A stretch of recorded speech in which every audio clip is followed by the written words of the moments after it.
আজ 5 বছর পর দেশে এলাম। কাউকে কিছু জানাইনি যে আজকে আমি আসব।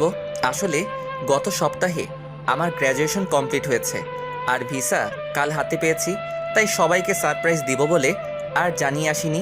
কিছুক্ষণ আগে দেশের মাটিতে পা রাখলাম, তাও আবার 5 বছর পর। মাটির গন্ধে মন প্রাণ জুড়িয়ে গেল। মনটা খুব ছটফট করছে বাবা মাকে দেখার জন্য। তাই আর এয়ারপোর্টে দেরি না করে বাসার উদ্দেশ্যে রওনা হলাম। যেতে 2 ঘন্টা সময় লাগবে। ততক্ষণে আপনাদের আমার পরিচয়টা দিয়ে নেই, যদিও অনেকেই আমাকে চিনে। আমি ওমর ফারুক ফাহিম, ওরফে ফাহিম শেখ। পরিবারে আমি, বাবা আর মা। আপুর বিয়ে হয়ে গেছে, তাই সেটা অন্য হিসাব। আর গল্পের নাম অনুযায়ী আমার আরেকটা ছোট ভাই আছে, শুধু গল্পেই আছে, বাস্তবে নেই। আপনাদের পরিচয় দিতে দিতে বাসায় চলে এলাম। ভাড়া মিটিয়ে বাসার দরজায় কলিং বেল দিলাম। তখন একটা ছেলে এসে দরজা খুলে দিল। বয়স 10 বছর হবে হয়তো। বুঝতে বাকি রইল না এটাই আমার ছোট ভাই। আমাকে দেখে বলল, জি, কাকে চাই বলুন? আসলে ফোনে কখনো ওর সাথে কথা হয়নি, তাই চিনতে পারছে না। কিরে মোটু, এখন দেখি আগের থেকে আরো মোটা হয়ে গেছিস। আমি ওকে মোটু বলেই ডাকতাম। আমাকে মোটো বলতেছেন কেন? আর কে আপনি? কাকে চাই? মা, মা দেখো তো কে এসেছে আর আমাকে মোটো বলতেছে। কি হয়েছে? ষাঁড়ের মতো চেঁচাচ্ছিস কেন? আর এখন কে আসবে, তাও এই ভর দুপুর বেলা? ওই মোটু, আমি তোর বড় ভাই ফাহিম। কি, তুমি আমার বড় ভাই? কিন্তু ভাইয়া তো বিদেশে। মা দেখে যাও, ইনি বলছেন ইনি নাকি ফাহিম ভাইয়া। কি আবল তাবল বলতেছিস? তোর ভাই আসলেও তো আমাদের না জানালেও তোর আপুকে জানাবে, কিন্তু তোর আপু তো কিছু বলেনি। ওই মোটু, আর কতক্ষণ দরজায় দাঁড় করিয়ে রাখবি? দে ভাই, ভিতরে যাই। এমনিতে সারা রাত প্লেনে জার্নি করলাম, তারপর 2 ঘন্টা জার্নি করে বাসায় আসলাম। আসলে তুমি ফাহিম ভাইয়া তো? ধুর চাপ তো। আর বল, মা কোথায় আছে? মা রান্নাঘরে আছে। আমি ভিতরে গিয়ে ডাইনিং রুমে ব্যাগ রেখে গেলাম রান্নাঘরে। গিয়ে পিছন থেকে মায়ের চোখ দুটা হাত দিয়ে ধরে ফেললাম। এই কে কে আমার চোখ ধরেছে? দেখি বলো তো, কে হতে পারে? আর কে হবে? আমার সেই দুষ্টু বাদর পোলা ছাড়া কে হবে? আমি চোখ ছেড়ে দিয়ে বললাম, তুমি কিভাবে বুঝলে যে আমি? আমি তোর মা, আমি না বুঝলে কে বুঝবে? তা এভাবে কাউকে কিছু না জানিয়ে আসলি যে? লাস্ট সপ্তাহে গ্র্যাজুয়েশন কমপ্লিট হয়ে তাই চলে এলাম, আর সারপ্রাইজ দিব বলে কাউকে জানাইনি। আচ্ছা যা, গিয়ে ফ্রেশ হয়ে খেতে আয়, আমি খাবার রেডি করছি। আর তোর বাবাকে কল করে আসতে বলছি। আচ্ছা বলে ফ্রেশ হতে চলে গেলাম। ফ্রেশ হয়ে খাবার টেবিলে চলে এলাম। এসে দেখি বাবাও চলে এসেছে। আমাকে দেখে বাবা বলল, তা সায়েন্টিস্ট দেশেই কি গবেষণা করবেন নাকি আবার আমেরিকা চলে যাবেন?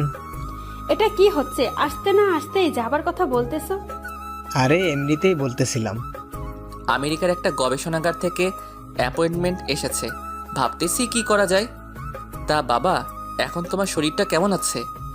এতদিন ভালো ছিলাম না, এখন তুই চলে এসেছিস, তাই তোকে দেখে আগের চেয়ে ভালো হয়ে গেছি। তুই কেমন আছিস তা না বলেই আগে কাজের কথা জিজ্ঞাসা করে ফেললাম। আরে এটা তেমন কিছুই না। ভাবতেছিলাম বিকেলে একটু বের হব, কারণ অনেক বছর পর দেশে এলাম, তাই নিজের এলাকাটাকে আবার নতুন করে দেখব। আজকে না, কালকে যেও সকালে। আজকে এমনিতে অনেক জার্নি করে এসেছো। আচ্ছা ঠিক আছে। কথা বলতে বলতে দুপুরের খাবার শেষ। তারপর বিছানা ছেড়ে উঠে ফ্রেশ হয়ে নিচে নামলাম। তখন মা এসে নাস্তা করতে দিল। তখন শিওর হলাম যে এখন সন্ধ্যা। তারপর নাস্তা করে বের হলাম। অনেক বছর পর সেই চিরচেনা শহরে বের হলাম। এখানের অনেক কিছুই পরিবর্তন হয়েছে। আমার ছোটবেলার অনেক বন্ধুরা এখনও এখানেই থাকে, কিন্তু শহরের অনেক পরিবর্তন হওয়ায় তাদের ঠিকানা খুঁজে পাচ্ছি না। তাই আর আজকে কারোর সাথে দেখা করতে যাব না। কিছুক্ষণ ঘোরাঘুরি করে বাসায় চলে এলাম। ভাবতেছি আবার যাওয়ার আগে পর্যন্ত বাবার ব্যবসা দেখাশোনা করব। তাই রাতে খাবার টেবিলে বাবাকে বললাম, বাবা, ভাবতেছি আমিও কাল থেকে অফিস যাব, যতদিন দেশে আছি। আজকে তো মাত্র দেশে আসলি আর কাল থেকে অফিসে জয়েন করার কথা বলতেছিস? তো কি হয়েছে? এমনিতেও বাসায় একা একা ভালো লাগে না। ভালো না লাগলে বিয়ে করে ফেল, লেখাপড়া শেষ করে ফেললি, আর ভালো একটা চাকরিও পেয়েছিস। মা, আমি আসতে না আসতে তুমি আবার বিয়ের জন্য উঠে পড়েছো। এমন করলে কিন্তু আমি আগামী সপ্তাহেই চলে যাব। আরে থাক না, কিছুদিন যাক, তারপর না হয় এই বিষয়ে আলোচনা করা যাবে। তা ফাহিম, সেখানে কি তোর কোনো পছন্দের কেউ আছে নাকি? যদি থাকে তাহলে আমাদের ঝামেলাটা কমে যাবে। ধুর, আমি থাকবোই না এখানে। আগামী সপ্তাহেই চলে যাব। আসলেই কি তুই চলে যাবি? আচ্ছা ভাইয়া, তুমি বিদেশ থেকে কি কি এনেছো সেগুলো তো দেখালে না, আর আমাকে দিলেও না। যা, ভুলে গেছিলাম। খাওয়া শেষ করে দিচ্ছি। এভাবে কথা বলতে বলতে খাবার খেয়ে নিলাম। তারপর সবাইকে বললাম আমার রুমে আসতে। সবাই আসার পর সবাইকে তাদের জন্য আনা উপহার বুঝিয়ে দিলাম। মোটু তো খুশিতে লাফাতে শুরু করে দিল। তারপর ঘুমের জগতে হারিয়ে গেলাম। সকালে ফ্রেশ হয়ে নাস্তা করে রেডি হয়ে নিলাম। তারপর অফিসের জন্য বের হব, এমন সময় মোটু এসে বলল যে যাওয়ার সময় তাকে স্কুলে নামিয়ে দিয়ে যেতে, আর বাবা নাকি আজকে আগেই চলে গেছে। কি আর করার, আকিবকে নিয়ে চললাম। তারপর আকিবকে স্কুলে নামিয়ে দিয়ে অফিসের উদ্দেশ্যে চললাম। গাড়ি চলছে তার আপন গতিতে। হঠাৎ একটা মেয়ে গাড়ির সামনে চলে এলো। আসলে মেয়েটারও কোনো দোষ ছিল না, আমি একটু বেখালি হয়ে পড়েছিলাম, তাই এমন হলো। ভাগ্য ভালো, তাও অ্যাক্সিডেন্ট হয়নি। আমি তার আগে ব্রেক মেরে দিয়েছি। গাড়িটা একেবারে মেয়েটার কাছে গিয়ে থামলো। মেয়েটা ভয় পেয়ে চোখ বন্ধ করে ফেলেছে মনে হয়, তাই আমি তাড়াতাড়ি গাড়ি থেকে নেমে মেয়েটার সামনে গেলাম। গিয়ে জিজ্ঞাসা করলাম আর ইউ ফাইন? মেয়েটা চুপ করে আছে, তাই আবার জিজ্ঞাসা করলাম আপনি কি ঠিক আছেন? কোথাও লাগেনি তো আপনার? তখন মেয়েটা চোখ খুলে তাকালো, তখনও কিছু বলল না। তাই আবার জিজ্ঞাসা করলাম আপনি কি ঠিক আছেন, নাকি কোথাও লেগেছে আপনার? ডাক্তারের কাছে নিয়ে যেতে হবে নাকি? তখন মেয়েটা বলল না, আমি ঠিক আছি। বলে মেয়েটা চলে যেতে লাগলো। আমি পিছন থেকে অনেক ডাকলাম, কিন্তু কোনো রেসপন্স করলো না। তাই আমিও আবার গাড়িতে উঠে অফিসের উদ্দেশ্যে চললাম। কিছুক্ষণ পর অফিসে চলে গেলাম। সেখানে গিয়ে দেখি খুব সুন্দর করে অফিস সাজানো, আর সবাই ফুলের তোড়া নিয়ে গেটে নিয়ে দাঁড়িয়ে আছে। আমি গাড়ি থেকে নামা মাত্রই সবাই একে একে এসে আমাকে ফুলের তোড়া দেওয়া শুরু করলো, সাথে স্বাগতম প্লাস অভিনন্দন জানাচ্ছে। এইসব শেষে বাবা এসে বললেন কি হলো, তোর এত দেরি হলো কেন? আসলে বাবা, রাস্তায় একটা সমস্যা হয়েছিল, তাই আসতে একটু দেরি হয়েছে। ও আচ্ছা, ঠিক আছে, আয় সবার সাথে পরিচয় হয়নি, পরে চল আমরা আমার কেবিনে যাই। তারপর একে একে সবার সাথে পরিচিত হয়ে বাবার সাথে তার কেবিনে গেলাম। তারপর বাবা আমাকে কাজ বোঝাচ্ছেন। তারপর পিয়ন এসে কফি দিয়ে গেল। আমি আর বাবা কফি খাচ্ছি আর কাজের বিষয় দেখছি। তখনই বাবা বলল শোন, আমি কালকে একটা কাজে মালয়েশিয়ায় যাব 3 দিনের জন্য, আর এই 3 দিন তোকে অফিস সামলাতে হবে। আচ্ছা, তা না হয় হবে, কিন্তু কি কাজে যাবে তা তো বলো। আর এই 3 দিন কোনো মিটিং কি আছে নাকি? অফিসের কাজে যাব, আর কালকে 3টায় মিটিং আছে, আর বাকি সব তোকে ম্যানেজার বুঝিয়ে দিবে। আর মিটিংয়ে উনি তোর সাথেই থাকবেন। তোর যদি কোনো সমস্যা হয় তাহলে ওনাকে বলবি, উনি তোকে সব রকম সাহায্য করবেন। এইভাবে বাবা ছেলে কাজের ব্যাপারে কথা বলতে বলতে লাঞ্চের টাইম হয়ে গেল। তাই ক্যান্টিনে গিয়ে লাঞ্চ করে নিলাম। আমাদের ক্যান্টিনে দেখে সবাই অবাক হয়ে গেল। আসলে বাবা বলেছিল রেস্টুরেন্টে গিয়ে লাঞ্চ করতে, কিন্তু আমি বললাম ক্যান্টিনে যেতে। আমার সাধারণ মানুষের মতো চলাফেরা করতেই ভালো লাগে। তাই সবাইকে বললাম কি হলো, আপনারা লাঞ্চ করা বন্ধ করে দিলেন কেন? সবাই যার যার মতো লাঞ্চ করে কাজে যান। আসলে স্যার, আপনি আমাদের সাথে ক্যান্টিনে বসে খাবেন, তাই একটু অবাক হলাম। অবাক হবার কিছুই নেই, আমিও আপনাদের মতোই একজন মানুষ। তাই সবাই নিজেদের মতো লাঞ্চ করে নিজেদের কাজে ফিরে যান। তারপর বাবা আর আমি লাঞ্চ করে কেবিনে চলে গেলাম। তারপর আবার কাজ করা শুরু করলাম। কখন যে সন্ধ্যা হয়ে গেল তা বুঝতেই পারলাম না। হঠাৎ ফোনটা চিল্লানি শুরু করে দিল, তাই ফোন উঠাইলাম। উঠাইয়া দেখি মা কল দিয়েছে, তাই কল রিসিভ করলাম। পরে মা বলল কি রে, বাসায় কি আজকে আর আসবি না? মার কথা শুনে আমি ঘড়ির দিকে তাকালাম। তাকিয়ে দেখি 6টা বেজে গেছে। আমি মাকে আসছি বলে কল কেটে দিলাম। অফিস থেকে বের হয়ে গাড়িতে উঠে গাড়ি স্টার্ট করলাম। তখনই আবার ফোন চিল্লানি দেওয়া শুরু করলো। যা বাবা, এখন আবার কল দিল কিল্লাই। কল রিসিভ করার পর বাবা বলল এই শোন, আমি না আকিবকে তার ম্যাডামের বাসা থেকে আনতে ভুলে গেছি। তুই তো মনে হয় অফিস থেকে বের হয়ে গেছিস, তাই একটু আসার পথে তাকে নিয়ে আসিস। আচ্ছা, তুমি ঠিকানা দাও, আমি আসার সময় নিয়ে আসবনি। নিয়ে আসিস, কিন্তু ও একাই আসতে পারতো, কিন্তু রাত হয়ে গেছে তাই তোকে বললাম নিয়ে আসতে। আমি বাবার দেওয়ার ঠিকানায় চলে গেলাম। গিয়ে কলিং বেল বাজালাম। তখন যে দরজা খুলে দিল তাকে দেখে আমি হা হয়ে গেছি। তখন মেয়েটা আমাকে দেখে একটা রাগী ভাব নিয়ে আমার দিকে তাকালো আর জিজ্ঞাসা করলো আপনি এখানে কেন? আমার পিছু করছেন না তো? আসলে আমার ভাই এখানে প্রাইভেট পড়ে, রাত হয়ে গেছে তাই ওকে নিতে এসেছি। আপনি মনে হয় এখানে পড়েন, তাই না? মিথ্যা বলার জায়গা পান না। এখানে যে পড়ে তার কোনো বড় ভাই নাই। তাইলে কি ভুল ঠিকানায় চলে এলাম নাকি? হতে পারে, আবার হতে পারে আপনি আমার পিছু করছেন। তাই বাবাকে কল দিলাম, রিসিভ করলে আমি বললাম, বাবা ঠিকানা কি ঠিক দিয়েছো নাকি ভুল? ঠিকানা ভুল হবে কেন? ঠিকানা তো ঠিকই দিয়েছি। এখান থেকে তো বলতেছে যে এখানে যে পড়ে তার কোনো বড় ভাই নেই। আচ্ছা তুই ওকে কল দে, আমি কথা বলছি। পর মেয়েটার হাতে মোবাইলটা দিলাম। বাবা জানি মেয়েটাকে কি বলল। কথা শেষ করে মেয়েটা আমাকে বলল ভিতরে গিয়ে বসতে। আমি ভিতরে গিয়ে বসলাম। তখন একজন মহিলা আর একজন বয়স্ক লোক এলো। বয়স ৪৫ বছর হবে মনে হয়। সম্ভবত ইনারা এই মেয়ের বাবা মা। তাই আমি ওনাদের সালাম দিল। তারপর তাদের সাথে কথা বলতেছিলাম। তখনই মেয়েটা আমাকে এনে নাস্তা দিল আর বলল, আপনি নাস্তা করে নিন, হাকিবের আর কিছু পড়া বাকি আছে। আচ্ছা, আপনি ওর কেমন ভাই হন? জি আমি ওর চাচাতো ভাই। বলেই মুখটা মলিন করে ফেললো। কি জন্য করলো তা বুঝলাম না। তারপর মেয়েটা চলে গেল। প্রায় ৩০ মিনিট পর আকিব আর মেয়েটা বেরিয়ে আসলো, কিন্তু তার ম্যাডামকে তো দেখলাম না। তারপর আকিবকে নিয়ে বেরিয়ে আসলাম। আকিবকে জিজ্ঞাসা করলাম, কিরে মোটু, তুই আর ওই মেয়েটাই কি পড়িস নাকি তোদের ম্যাডামের কাছে? তুমি মেয়ে পেলে কোথায়? কেন, তোর সাথে যে মেয়েটা বের হলো ওইটাই তো তোর সাথে পড়ে। ওইটা? আরে ওইটা হচ্ছে আমার ম্যাডাম। ও, ওইটা তোর ম্যাডাম? হ্যাঁ, কিন্তু কেন? কিছু না, এমনি জিজ্ঞাসা করলাম আর কি। তারপর দুই ভাই আরও অনেক কথা বলতে বলতে বাসায় চলে আসলাম। পরে রুমে গিয়ে ফ্রেশ হয়ে নিলাম। তারপর মায়ের কাছে চলে গেলাম। মাকে গিয়ে বললাম, মা একটা কথা বলবো। বল, কি বলবি? আচ্ছা মা, অধরারা কি এখনো আগের বাসায় থাকে নাকি? না, ওরা এখন আর আগের জায়গায় থাকে না। তুই চলে যাবার কিছুদিন পরেই তারা অন্য জায়গায় চলে গেছে। কিন্তু হঠাৎ তুই তাদের কথা জিজ্ঞাসা করছিস কেন? না, এমনি বলছিলাম। সেই কবে যে তাকে দেখেছিলাম, এখনো মনে হয় আগের থেকে অনেক সুন্দর আর কিউট হয়েছে হয়তো। হতে পারে, কিন্তু তুই এসব বলতেছিস কেন? তুই কি ওকে পছন্দ করতি নাকি? আর করলেও লাভ নাই। কেন? ওর বাবা মা 1 বছর আগে মারা যায়। এখন সে তার মামার বাসায় থাকে। আর গত বছর তার বিয়ে হয়ে গেছে শুনেছি। কথাটা শুনে মনটা খারাপ হয়ে গেল। তাও মাকে বুঝতে না দিয়ে জিজ্ঞাসা করলাম, আচ্ছা বাবা কোথায়? রুমে আছে। কালকে নাকি বিদেশে যেতে হবে মিটিং এর কাজে। বসে বসে তাই দেখতেছে। আচ্ছা বলে রুমে এসে পড়লাম। রুমে এসে বসলাম, তখন একটা মেইল এলো। মেইলটা দেখে অবাক হয়ে গেলাম, কারণ আমাদের একটা এক্সপেরিমেন্ট করার কথা ছিল, আর সেইটা আগামী মাসের 7 তারিখে শুরু করার কথা ছিল, কিন্তু সেটা নাকি আগামী সপ্তাহেই শুরু হবে। শিওর হওয়ার জন্য সিয়ামকে কল দিলাম। সিয়াম আমার classmate. Hello, who are you? Hi Siam, it's me Fahim. Oh, how are you, dost? Would you receive any mail from SST tab?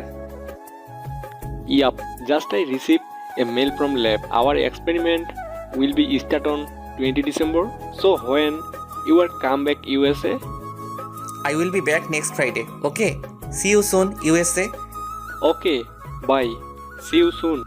তারপর কল কেটে দিয়ে বাবার কাছে গিয়ে বললাম, বাবা আসবো? আয়, কিছু বলবি নাকি?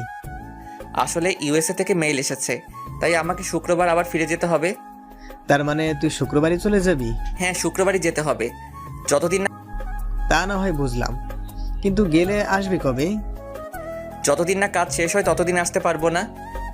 ও, তাহলে আরো 4 দিন বাকি আছে, তারপরে তুই চলে যাবি। কে চলে যাবে 4 দিন পরে? ফাহিম ইউএসএ থেকে মেইল এসেছে, তাই তাকে কাজের জন্য শুক্রবারই চলে যেতে হবে। তা বাবা, এবার গেলে আসবি কবে? সেটা বলা যাবে না। যতদিন না কাজ শেষ হয় ততদিন দেশে ফেরা যাবে না। ওহো, তাহলে তো তোকে যেতেই হবে। তারপর আবার রুমে চলে গেলাম। কিছুক্ষণ পর মা এসে খাবারের জন্য ডেকে গেল। সবাই একসাথে রাতের খাবার খেয়ে নিলাম। পরে রুমে এসে দিলাম এক ঘুম। সকালে ঘুম থেকে উঠে ফ্রেশ হয়ে রেডি হয়ে নাস্তার টেবিলে চলে গেলাম। নাস্তা করে বাবাকে এয়ারপোর্ট ড্রপ করে আমি অফিসে চলে গেলাম। সকাল 11টায় একটা মিটিং ছিল, সেটা করে নিলাম। তারপর সিয়ামকে আবার কল দিলাম। Hey Fahim, বল। আচ্ছা তুই আমার টিকিট কনফার্ম কর, আমি শুক্রবার এয়ারপোর্ট থেকে রিসিভ করে নিব। আচ্ছা, তা না হয় করে দিলাম। তা দোস্ত, মেয়েটা কেমন রে? কোন মেয়ের কথা বলতেছিস? যে আমার বন্ধুটার রাতের ঘুম কেড়ে নিয়েছে। তুই যে কিসব বলতেছিস কিছুই বুঝতেছি না। আচ্ছা এখন বাই, পরে কল দিব। আচ্ছা বাই। কল কেটে দিয়ে আবার অফিসের কাজে মনোযোগ দিলাম। সন্ধ্যায় কাজ শেষ করে বাসায় ফিরলাম। বাসায় ঢোকার সাথে সাথে কিসের সাথে যেন আঘাত লাগলো। খুবই নমনীয় বস্তু, কিন্তু দেয়াল তো শক্ত, এত নরম না। ভাবা বন্ধ করে কি হয়েছে দেখার জন্য সামনে তাকালাম। তাকিয়ে দেখি আকিবের টিচার মাটিতে পড়ে আছে। দেখে মনে হচ্ছে ব্যথা পেয়েছে, তাই আমি ডান হাত বাড়িয়ে দিলাম। মেয়েটা আমার হাত ধরে উঠে দাঁড়ালো। তখনই মা এসে জিজ্ঞাসা করলো, কি রে, এখনো পিছিয়ে আছিস নাকি? এইভাবে কেউ চেঁচায় নাকি? কেন কি নাকি? না, তুমি তো কচি খোকা, আসো তোমাকে ফিটার খাওয়াই। কি রে মা, তুই হাতে ব্যথা পেলে কিভাবে? কিছু হয়নি আন্টি। মা, উনি মনে হয় বের হচ্ছিলেন আর আমি ভিতরে আসছিলাম। তখনই আমি ওনার সাথে ধাক্কা খাই আর উনি পড়ে যায়। আর পড়ে গিয়ে মনে হয় উনি হাতে ব্যথা পেয়েছেন। এত বড় হয়ে গিয়েছিস, এখনো দেখে চলাফেরা করতে পারিস না? দেখ তো, তোর জন্য মেয়েটা কেমন একটা ব্যথা পেয়েছে। আকিব, ফার্স্ট এড বক্সটা নিয়ে আয় তো তাড়াতাড়ি। আন্টি, এর কোনো দরকার নেই। তুই চুপ কর। কোনটা দরকার সেটা আমি বুঝবো, তুই চুপ করে বসে থাক। এমনভাবে সেবা করছে দেখে মনে হচ্ছে ছেলের বউয়ের সেবা করছে। ঠিক বলেছিস, ছেলের বউ তো। আমি কখন কি বললাম আবার? আর তোমার কোন ছেলের বউ কেন, তোর বউ। বললাম। আর ইনাকে তো আমি ভালো করে চিনিও না। ওর নাম হলো ইসরাত জাহান অধরা। আমার ওকে ইসরাত বলে ডাকি। আর ওর সাথে তোর বিয়ে ঠিক হয়ে আছে। আমি বিয়েই করব না কখনোই। তুই করবি না, তোর বাপ করবে। বাবাকেই করাও, তাইলে তোমার একটা সতীন হবে।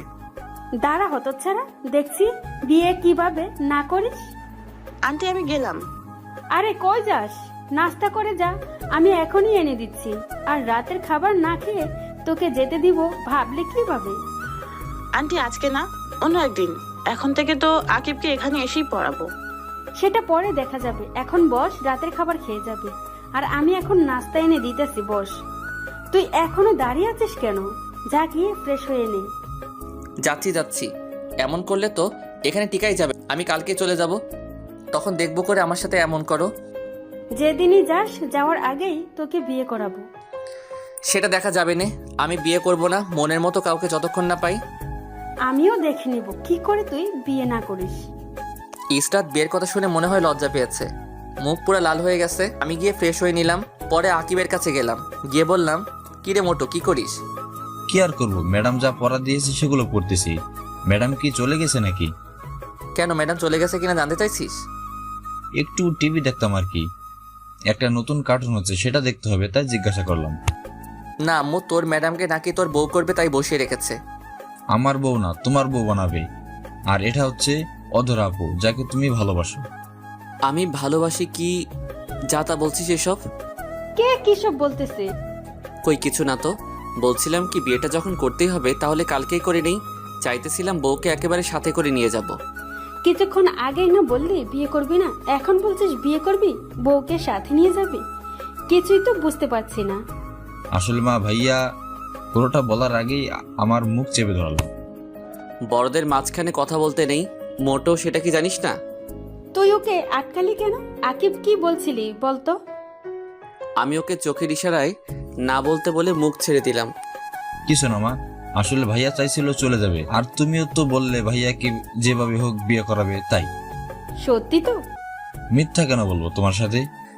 তাহলে কি কালকেই বিয়ের ব্যবস্থা করবে নাকি? জি না, এখন আর আপনাকে বিয়ে আপনি যাওয়ার আগে করানো যাবে না। আগে আমাকে জানতে হবে কি জন্য এই সময়ের মধ্যে আপনি রাজি হয়ে গেছেন। ধুর, ভাল লাগে না। আমি কালকেই চলে যাব বলে সিয়ামকে কল দিলাম। হেই সিয়াম, listen, I will be back on first flight tomorrow. So you confirm the ticket and let me know. Okay, I will let you know by cutting the trick. Okay bye বলে call কেটে দিলাম। পরে রুমে গিয়ে packing করে নিলাম। তারপর সন্ধ্যার নাস্তা করে রুমে চলে এলাম। এসে বাবাকে কল দিয়ে জানিয়ে দিলাম যে আমি কালকেই চলে যাব। বাবা জানতে চেয়েছিল কি হয়েছে, আমি কিছুই বলিনি। তারপর হালকা একটা ঘুম দিলাম। মায়ের ডাকে ঘুম ভাঙলো। ঘুম থেকে উঠে ফ্রেশ হয়ে রাতের খাবার খেয়ে নিলাম। খাবার খেয়ে নিয়ে রুমে এসে বসেছিলাম। এমন সময় সিয়াম কল করে জানালো যে কাল সকাল 10টায় ফ্লাইট। আমি বললাম আচ্ছা ঠিক আছে। তারপর মা এসে বলল, এই শুন। বলো কি বলবা? আর একটা কথা, কালকে সকালে আমি চলে যাব, 6টায় বাসা থেকে বের হব। সত্যি তুই চলে যাবি? তা গেলে যাবি, তাতে কার কি আসে যায়? যা বলতে এসেছিলাম, আকিবের ম্যাডামকে বাসায় দিয়ে আয়। অনেক রাত হয়ে গেছে, তার উপর একটা মেয়ে এসে রাস্তায় যদি কিছু হয়ে যায়, তাই তুই তাকে বাসা পর্যন্ত দিয়ে আয়। আমি যেতে পারবো না, ড্রাইভারকে বলো দিয়ে আসতে। ড্রাইভার তো চলে গেছে। চলে গেছে মানে? এখন কয়টা বাজে? ড্রাইভার চলে গেছে? এখন রাত 11টা বাজে। আর কোনো কথা না বলে ওকে দিয়ে আয়, না হলে এই ঘরে তোর কোনো জায়গা হবে না। কি আর করার, এক প্রকার বাধ্য হয়েই অধরাকে নিয়ে গেলাম। রাস্তায় যাওয়ার সময় একটা কথাও বলেনি। তারপর ওকে ড্রপ করে বাসায় চলে এলাম। তারপর ফ্রেশ হয়ে দিলাম এক ঘুম। সকালে ঘুম থেকে উঠে ফ্রেশ হয়ে লাগেজটা গুছিয়ে নিলাম। রাতেই গোছানো ছিল, কিন্তু কিছু জিনিস গোছানোর বাকি ছিল, সেগুলো গুছিয়ে নিলাম।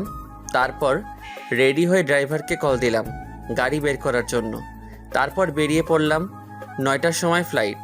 আজ আকিবের বন্ধ, তাই তাকে সাথে করে নিয়ে এসেছি। আর বাবার ফ্লাইটও সকাল 11টায় ল্যান্ড করবে, তাই সে বাবার সাথে চলে যাবে। আর গাড়ি তো আছেই। তারপর আকিবের কাছ থেকে বিদায় নিয়ে এয়ারপোর্টের ভিতরে প্রবেশ করলাম। ভিতরে গিয়ে সব ঝামেলা শেষ করে নিলাম, সাথে টিকিটও কালেক্ট করে নিলাম। আর এয়ারপোর্টে ঢোকার আগে আকিবের কাছে একটা গিফট দিয়ে এসেছি। বলেছি এটা অধরাকে দিয়ে দিতে, আর মাকে যেন কিছু না জানায়। তারপর প্লেনে গিয়ে বসে পড়লাম। এখন 9টা 30 বাজে। এখন শুধু অপেক্ষা কখন প্লেন ছাড়বে। প্রায় 40 মিনিট পর প্লেন তার গন্তব্য এর উদ্দেশ্যে রওনা দিল। দীর্ঘ জার্নি করার পর আমেরিকা পৌঁছে গেলাম। তারপর এয়ারপোর্ট থেকে ট্যাক্সি নিয়ে ফ্ল্যাটের উদ্দেশ্যে রওনা দিলাম। ফ্ল্যাটে পৌঁছে গিয়ে কলিং বেল বাজালাম। সিয়াম এসে দরজা খুলে দিল। ভিতরে গিয়ে ফ্রেশ হয়ে নিলাম।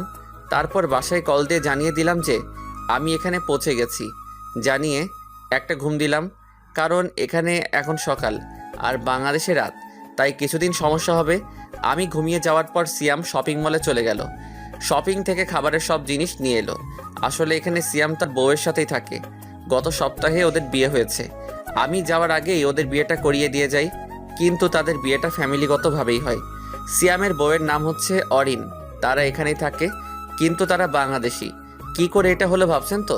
তাহলে চলুন শুরু থেকে বলি। ফ্ল্যাশব্যাক।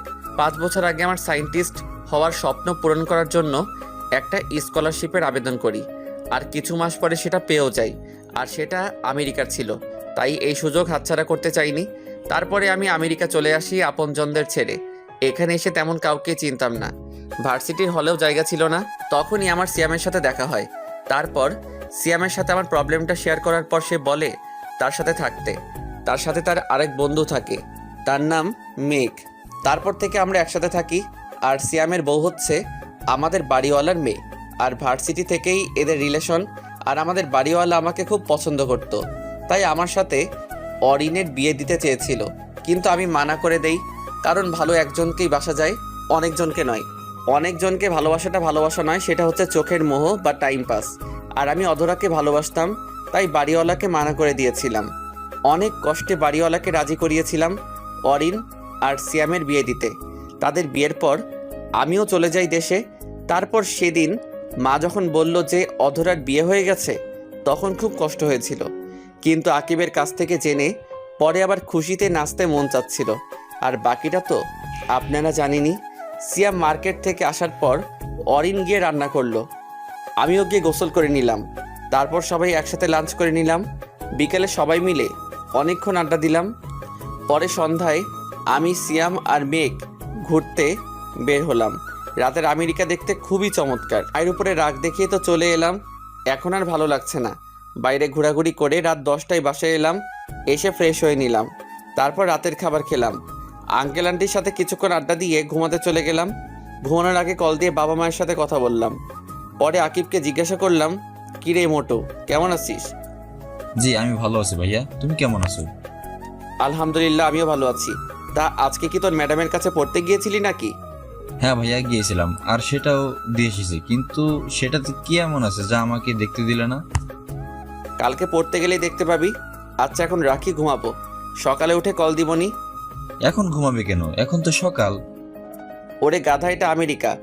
বাংলাদেশে সকাল হলে এখানে রাত, আর এখানে সকাল হলে বাংলাদেশে রাত। তুই কি তোদের সমাজ বই পড়িসনি নাকি? ও আচ্ছা ভাই।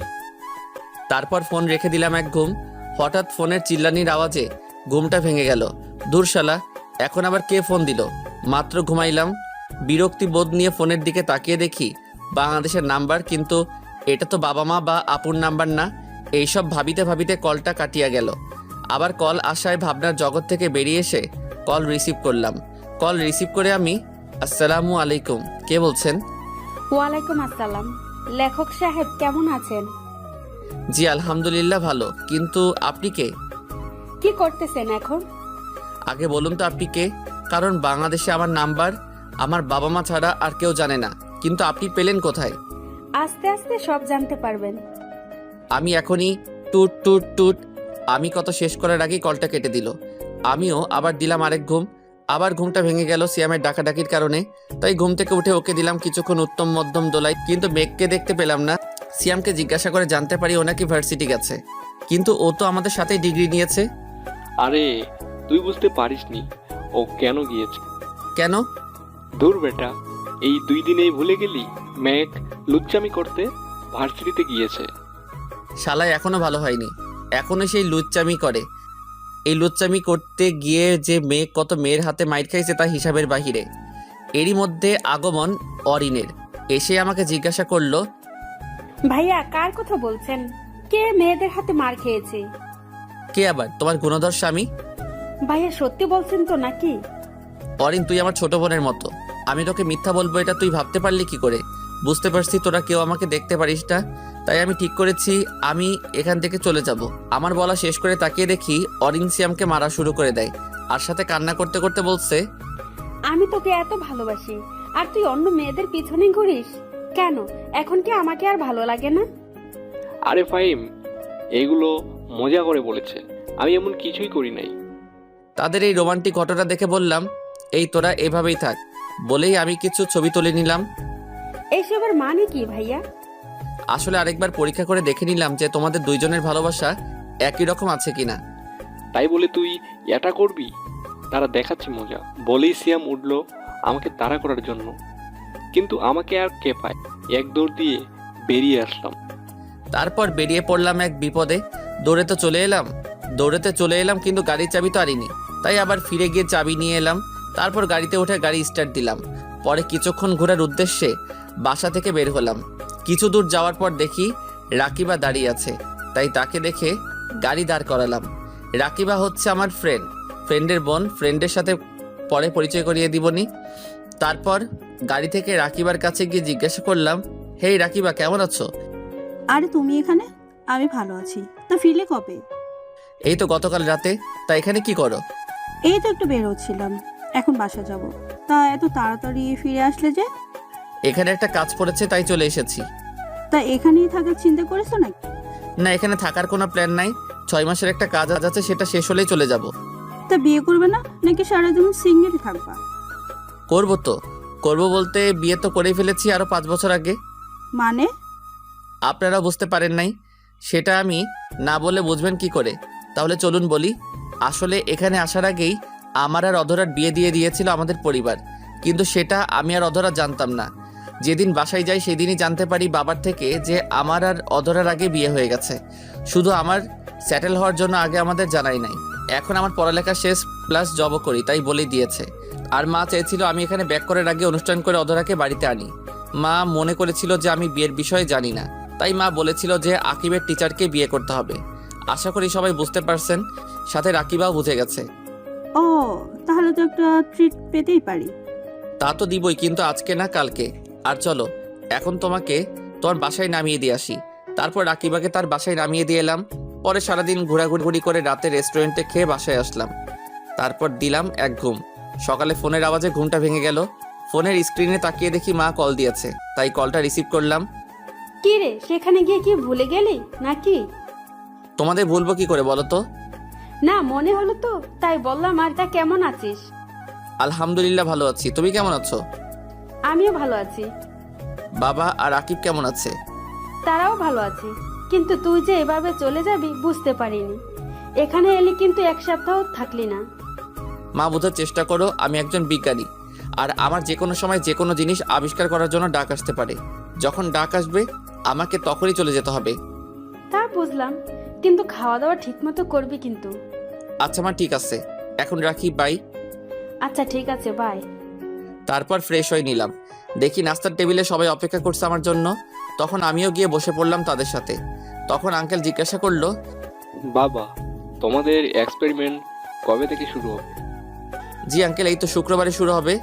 তা ততদিন কি তোমাদের সেখানে থাকতে হবে নাকি? জি আঙ্কেল, আমাদের সেখানেই থাকতে হবে। আর একটা কথা আঙ্কেল, আজকে রাতে একটা পার্টি দিতে চাই আপনার বাগানে, যদি আপনার কোনো আপত্তি না থাকে। এতে আপত্তি থাকার কি আছে? তোমাকে আমি বলেছি না, এটাকে তুমি তোমার নিজের বাড়ি ভাবতে পারো। ধন্যবাদ আঙ্কেল, তাহলে আমি আয়োজন শুরু করি। আর হ্যাঁ, আপনাদেরও কিন্তু থাকতে হবে। তা না হয় থাকবো, কিন্তু পার্টিটা কিসের সেটা তো বলো। সেটা সারপ্রাইজ।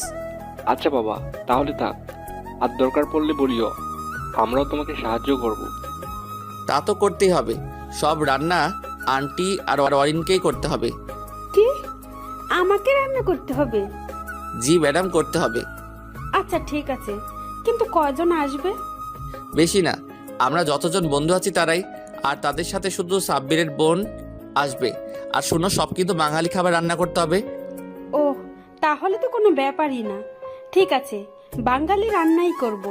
তাহলে আমি ইভেন্ট ম্যানেজমেন্টের লোকের সাথে কথা বলতেছি, আর সিয়াম তুই সবাইকে কল করে জানিয়ে দে। আচ্ছা। তারপর আমি ইভেন্ট ম্যানেজমেন্টের লোকদের কল করে আসতে বললাম।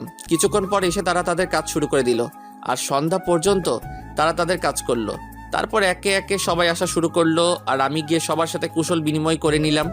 তখন সবার মুখে শুধু একটাই কথা, সারপ্রাইজটা কি? তখন আমি বললাম, অ্যাটেনশন গাইস, অপেক্ষার প্রহর শেষ। জানি আপনারা সবাই অধীর আগ্রহে আছেন যে কী কারণে আজকের এই পার্টিটা। হ্যাঁ, আমরা সবাই জানতে আগ্রহী, তাড়াতাড়ি বলো। আজকের পার্টিটা হচ্ছে আমার বিয়ে উপলক্ষে। কি, তোর বিয়ে?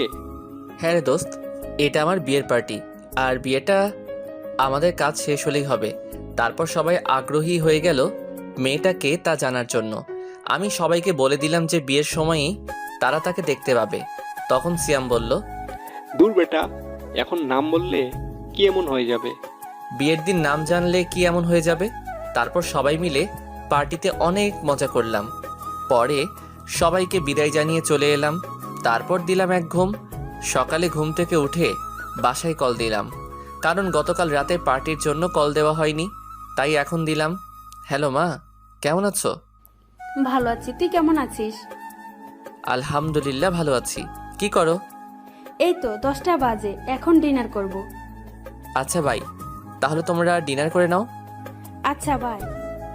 কল কেটে গিয়ে ফ্রেশ হয়ে নিলাম। সকালে নাস্তা করতে যাব এমন সময় কল এলো।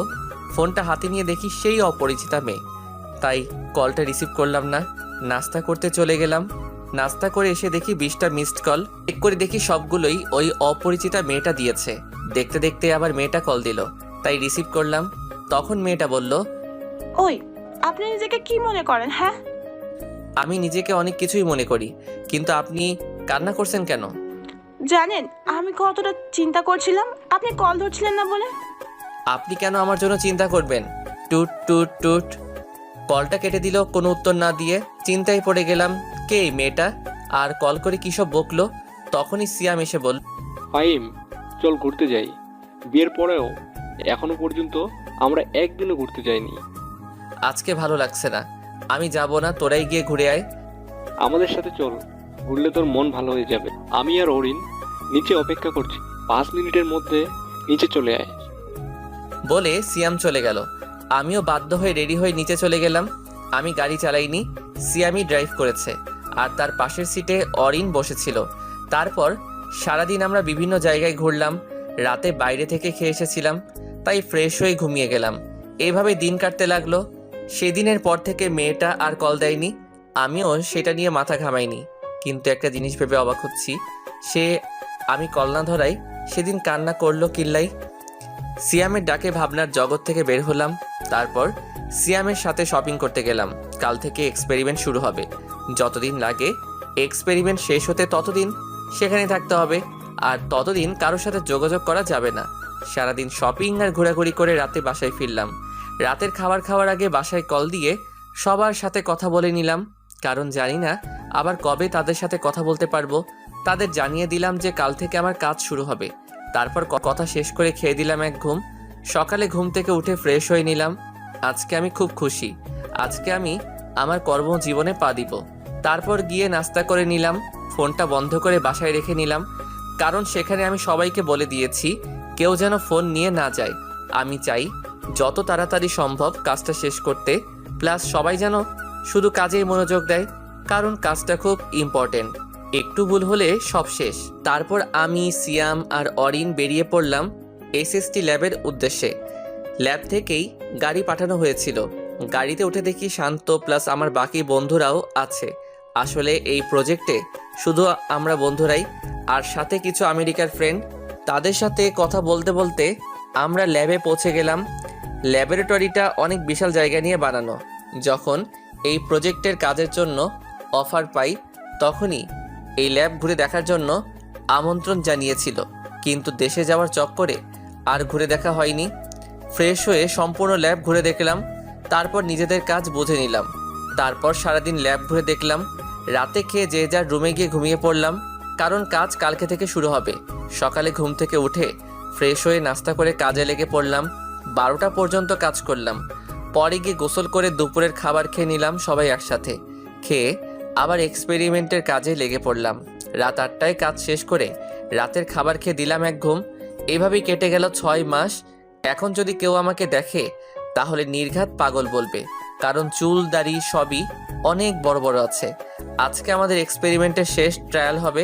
যদি সফল হই তাহলে কালকে এখান থেকে মুক্তি পাবো। সকালে অনেকে আছেন যারা শুধু গল্প পড়েই চলে যান, তাদেরকে বলছি আপনাদের একটা লাইক ও একটা কমেন্ট আমাদের মতো লেখকদের উৎসাহ দিতে কাজ করে। সুতরাং অবশ্যই পড়া শেষ হলে একটা লাইক ও একটা কমেন্ট করবেন। মিস্টার ফাইম, আপনার টিম মিলে যে নতুন আবিষ্কারটা করেছেন সেটা সফল হোক, সেটার আপনাদের আমি অভিনন্দন জানাচ্ছি। আর কালকে আমি একটা চুক্তিপত্র পাঠাবো যেটাতে লেখা আছে যে আপনি এই প্রজেক্টটা আপনাদের দেশের পাশাপাশি নিজের দেশেও ব্যবহার করতে পারবেন। বাংলাতেই বললাম। ধন্যবাদ স্যার, আপনার থেকে কথাটা শুনে খুবই খুশি হলাম। আপনি আমাদের দেশের জন্য ভাবছেন, সেই জন্য আমরা আপনার কাছে কৃতজ্ঞ। তারপর ওনার সাথে কথা শেষ করে প্রজেক্টের ফাইনাল টেস্ট করলাম এবং সফল হলাম। তারপর সেটা নিয়ে আমেরিকার প্রেসিডেন্টের উদ্দেশ্যে রওনা দিলাম। গিয়ে দেখি তিনি প্রেস মিটিংয়ের আয়োজন করেছেন, তাই আমি সেখানে না গিয়ে সিয়ামকে আর আমাদের ওখান থেকে আমেরিকান এক ফ্রেন্ডকে পাঠাই। তারা গিয়ে প্রেসিডেন্টের সাথে প্রেস মিটিংয়ে অ্যাটেন্ড করে। সেখানে কনফারেন্স কলে আমাদের দেশের প্রধানমন্ত্রীও ছিলেন। তখন প্রেসিডেন্টের সামনে প্রজেক্টের প্রেজেন্টেশন করে দেখালো সিয়াম। তখনই বাঁধলো এক বিপদ। প্রেসিডেন্ট ও প্রধানমন্ত্রী আমাকে খোঁজা শুরু করে দিল। তখন সিয়াম আমাকে বলতে এলো, আমি তাকে বলে দিলাম যে প্রেসিডেন্টকে বুঝিয়ে বলতে যে আমি প্রেস মিট শেষে ওনার সাথে দেখা করব, কারণ আমার এত পাবলিসিটির দরকার নাই। আমি সবসময় সাধারণভাবে চলাফেরা করতে চাই। তারপর প্রেস মিট শেষে আমরা সবাই গিয়ে ওনার সাথে দেখা করলাম। উনি খুবই রাগ করলেন যে আমি কেন মিটিংয়ে ওনার সাথে আসিনি কেন। আমি অনেক বুঝিয়ে বললাম, তাও ইনি কিছুতেই কিছু মানতে রাজি না। শেষ পর্যন্ত রাজি হলো, তাও ওনার বাসায় আজকে রাতে ডিনার করলে। তখন আমি বললাম, আসলে স্যার আমি চাইছিলাম আজকে দেশে ফিরে যেতে, তাই আপনার সাথে ডিনারে অ্যাটেন্ড করতে পারবো না। সমস্যা নাই, তাহলে আজকে লাঞ্চ করবে আমার সাথে, এরপরে আর কোনো কথা বলবে না। আর ফ্লাইট নিয়ে তোমাদের চিন্তা করতেই হবে না, আমাদের দেশে এয়ারফোর্স গিয়ে তোমাকে দিয়ে আসবে। কি আর করার, বাধ্য হয়ে রাজি হয়ে গেলাম। তারপর ওনার থেকে বিদায় নিয়ে প্লাস সবাইকে বিদায় দিয়ে বাসায় চলে এলাম।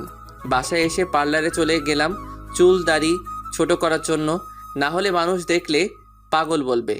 পার্লার থেকে এসে গোসল সেরে রেডি হয়ে নিলাম। তারপর ফোনটা অন করলাম। অন করে দেখে বাসা থেকে যতগুলো কল আসেনি, ওই মেয়ে তার থেকে বেশি কল দিয়েছে প্লাস মেসেজ দিয়েছে। দেখতে দেখতে বাবা কল দিল, আমিও কল রিসিভ করলাম। আসসালামু আলাইকুম বাবা, কেমন আছো? আর বাসার সবাই কেমন আছে? ওয়ালাইকুম আসসালাম, আলহামদুলিল্লাহ আমি ভালো আছি, আর বাসার সবাই ভালো আছে। এইমাত্র নিউজে দেখলাম কংগ্রেস। আমি জানতাম তোরা পারবি। ধন্যবাদ, কিন্তু এখন কয়টা বাজে? এই তো রাত 1টা বাজে। এত রাত পর্যন্ত জেগে আছো কেন? মনে তো হচ্ছে প্রতিদিনই অনেক রাত পর্যন্ত জাগনা থাকো। এই না না, প্রতিদিন না, এই সপ্তাহখানিক ধরে। কারণ তুই তো বলছিলি যে 6 মাস পর তো এক্সপেরিমেন্ট শেষ হবে, তাই প্রতিদিন রাতে খবর দেখার জন্য জেগে থাকতাম। কবে যে নিউজে বলবে আমার ছেলেটার কাজ শেষ হবে, আর কবে আমার ছেলেটা দেশে ফিরবে। তা বাবা, দেশে কবে ফিরবি? এটা সারপ্রাইজ যে দেশে কবে ফিরবো। এখন গিয়ে চুপচাপ ঘুমিয়ে পড়ো। বয়স তো কম হলো না, বুঝো না কেন যে রাত জাগলে শরীর খারাপ হবে? আর ওষুধ ঠিকমতো খাচ্ছ তো? আচ্ছা ঠিক আছে, মনে থাকবে। ঔষধ না খেলে কি আমার রক্ষা আছে নাকি? তোমার সাথে এমনই হওয়া উচিত। ওকে বাই, পরে কথা বলবো, তুমি ঘুমাও। এখন আবার প্রেসিডেন্টের সাথে লাঞ্চ করতে যেতে হবে। আচ্ছা বাবা, যা। আর শোন, সাবধানে থাকবি। আমি আচ্ছা বলে কল কেটে দিলাম। হঠাৎ গাড়ির হর্নের শব্দ শুনতে পেলাম। বের হয়ে দেখি আমাদের নিতে গাড়ি পাঠিয়ে দিয়েছে। তারপর আমরা গিয়ে গাড়িতে উঠে বসলাম। গাড়ি চললো তার আপন গতিতে। কিছুক্ষণ পর আমরা প্রেসিডেন্টের বাংলোয় পৌঁছে গেলাম। সেখানে আমাদের ফুলের তোড়া দিয়ে আমন্ত্রণ জানানো হলো। তারপর সবাই একসাথে লাঞ্চ করে নিলাম। ও, আপনাদের তো বলাই হয়নি, আমরা 10 জন মিলে টিম করে করে কাজ করেছিলাম প্রজেক্টটাতে। তারপর প্রেসিডেন্ট জানতে চাইলেন, তা ফাইম, সবাই তো বিয়ে করে ফেললো এখানে, শুধু তুমি ছাড়া। তা বিয়ে করার কি কোনো প্ল্যান নাই নাকি? সবে মাত্র তো নিজের কাজে জয়েন করলাম, তা ভাবছি এইবার দেশে গিয়ে বিয়ে করে নিব। আর আপনাকে কিন্তু আসতেই হবে। তুমি তো জানোই যে আমি একটা দেশের প্রেসিডেন্ট, আমার একটুও সময় নাই। আজকে অনেক কষ্ট করে সময় বের করে নিলাম তোমাদের সাথে লাঞ্চ করার জন্য। তবুও আমি যথাসাধ্য চেষ্টা করব। আরেকটা কথা, একা গেলে হবে না কিন্তু, পরিবারের সবাইকে নিয়ে যেতে হবে। আচ্ছা ঠিক আছে, এখন আমাকে উঠতে হবে। বিকালে আবার হোয়াইট হাউসে মিটিং আছে। তা তোমার কখন যাবে? এখান থেকে গিয়ে কিছু শপিং করব। রাতে দেখি 8টার কোনো ফ্লাইটে যাব। তা হচ্ছে না, আমি যেটা বলেছি সেটাই হবে। এয়ারপোর্টে তোমাদের জন্য হেলিকপ্টার রাখা থাকবে। তা তোমরা কয়জন যাবে? তাহলে 2টা হেলিকপ্টার পাঠিয়ে দিব। তাহলে আমি এখন উঠি, কেমন? ও, তোমাদের তো প্রজেক্টটার টাকাটা দেওয়াই হয়নি। এই নাও, এখানে $1 লাখ করে আছে। এটা তোমাদের বেতন। ওকে স্যার, তাহলে আমরা উঠি এখন। তারপর ওনার কাছ থেকে বিদায় নিয়ে চলে আসলাম। গাড়ি এসে আমাদের নামিয়ে দিয়ে গেল। গিয়ে ফ্রেশ হয়ে শুয়েছিলাম, তখনই আবি আসলো। এসে বলল, শোন, তুই তো বললি যে 3 জন যাব, কিন্তু আমি তো তোকে দেখতেছি। আর বাকি 2 জন কই? কেন, তুই আর অরিন? সত্যি আমরা যাব নাকি তুই মজা করতেছিস? তুই না গেলে বিয়ের সব দিক কে দেখাশোনা করবে? এর জন্য আমাদের নিয়ে যাচ্ছিস? দূর শালা, এত সিরিয়াস হচ্ছিস কেন? যা গিয়ে রেডি হয়ে নে, শপিংয়ে যেতে হবে, হাতে সময় কম। রাত 8টায় আবার ফ্লাইট। আচ্ছা, যাচ্ছি। আর শোন, অরিনকেও সাথে নিয়ে নিস, আমি তো আবার মেয়েদের কাপড় কিনতে পারবো না। আচ্ছা ঠিক আছে। কিছুক্ষণ পর আমরা 3 জনে বেরিয়ে পড়লাম শপিংয়ের উদ্দেশ্যে। শপিং করতে প্রায় ঘন্টা সময় লেগেছে। এখন 6:30 বাজে, তাই সুটকেস গুছিয়ে নিচ্ছি। যা কেনাকাটা করলাম সেগুলো একটাতে নিলাম, আর আমার কাপড় চোপড় একটাতে নিলাম। 7টায় বের হলাম এয়ারপোর্টের উদ্দেশ্যে, কারণ এখন রাস্তায় জ্যাম থাকতে পারে। 7:30-এ আমরা এয়ারপোর্টে পৌঁছে গেলাম। তারপর এয়ারপোর্টে ঝামেলা মিটিয়ে ভিতরে প্রবেশ করলাম। আমাদের লাগেজগুলো কুরিয়ারে দিয়ে দিলাম।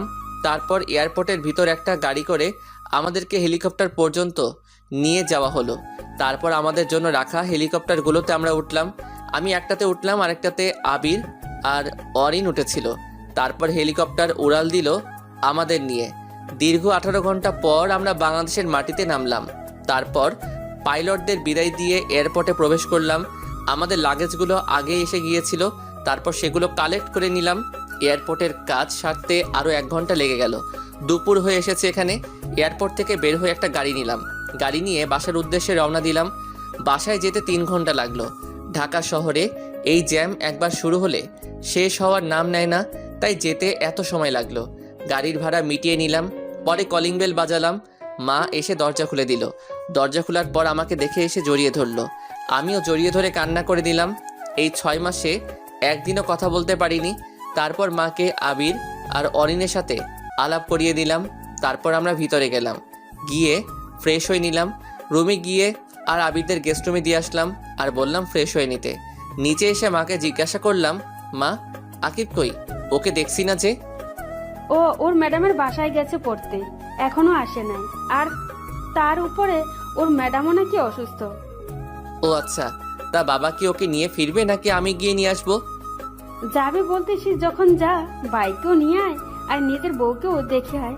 হাজার হোক কিছুদিন অসুস্থ ছিল বলে কথা। মা তুমি আবার শুরু করলে? তারপর অরিন আর আবিরকেও বললাম চলতে। তাদের নিয়ে চললাম আকিবকে আনার উদ্দেশ্যে। গাড়িতে ওঠার পর আবির জিজ্ঞাসা করলো, কি রে, আমরা এখন কোথায় যাচ্ছি রে? কে আনতে? সে কোথায় থাকে রে?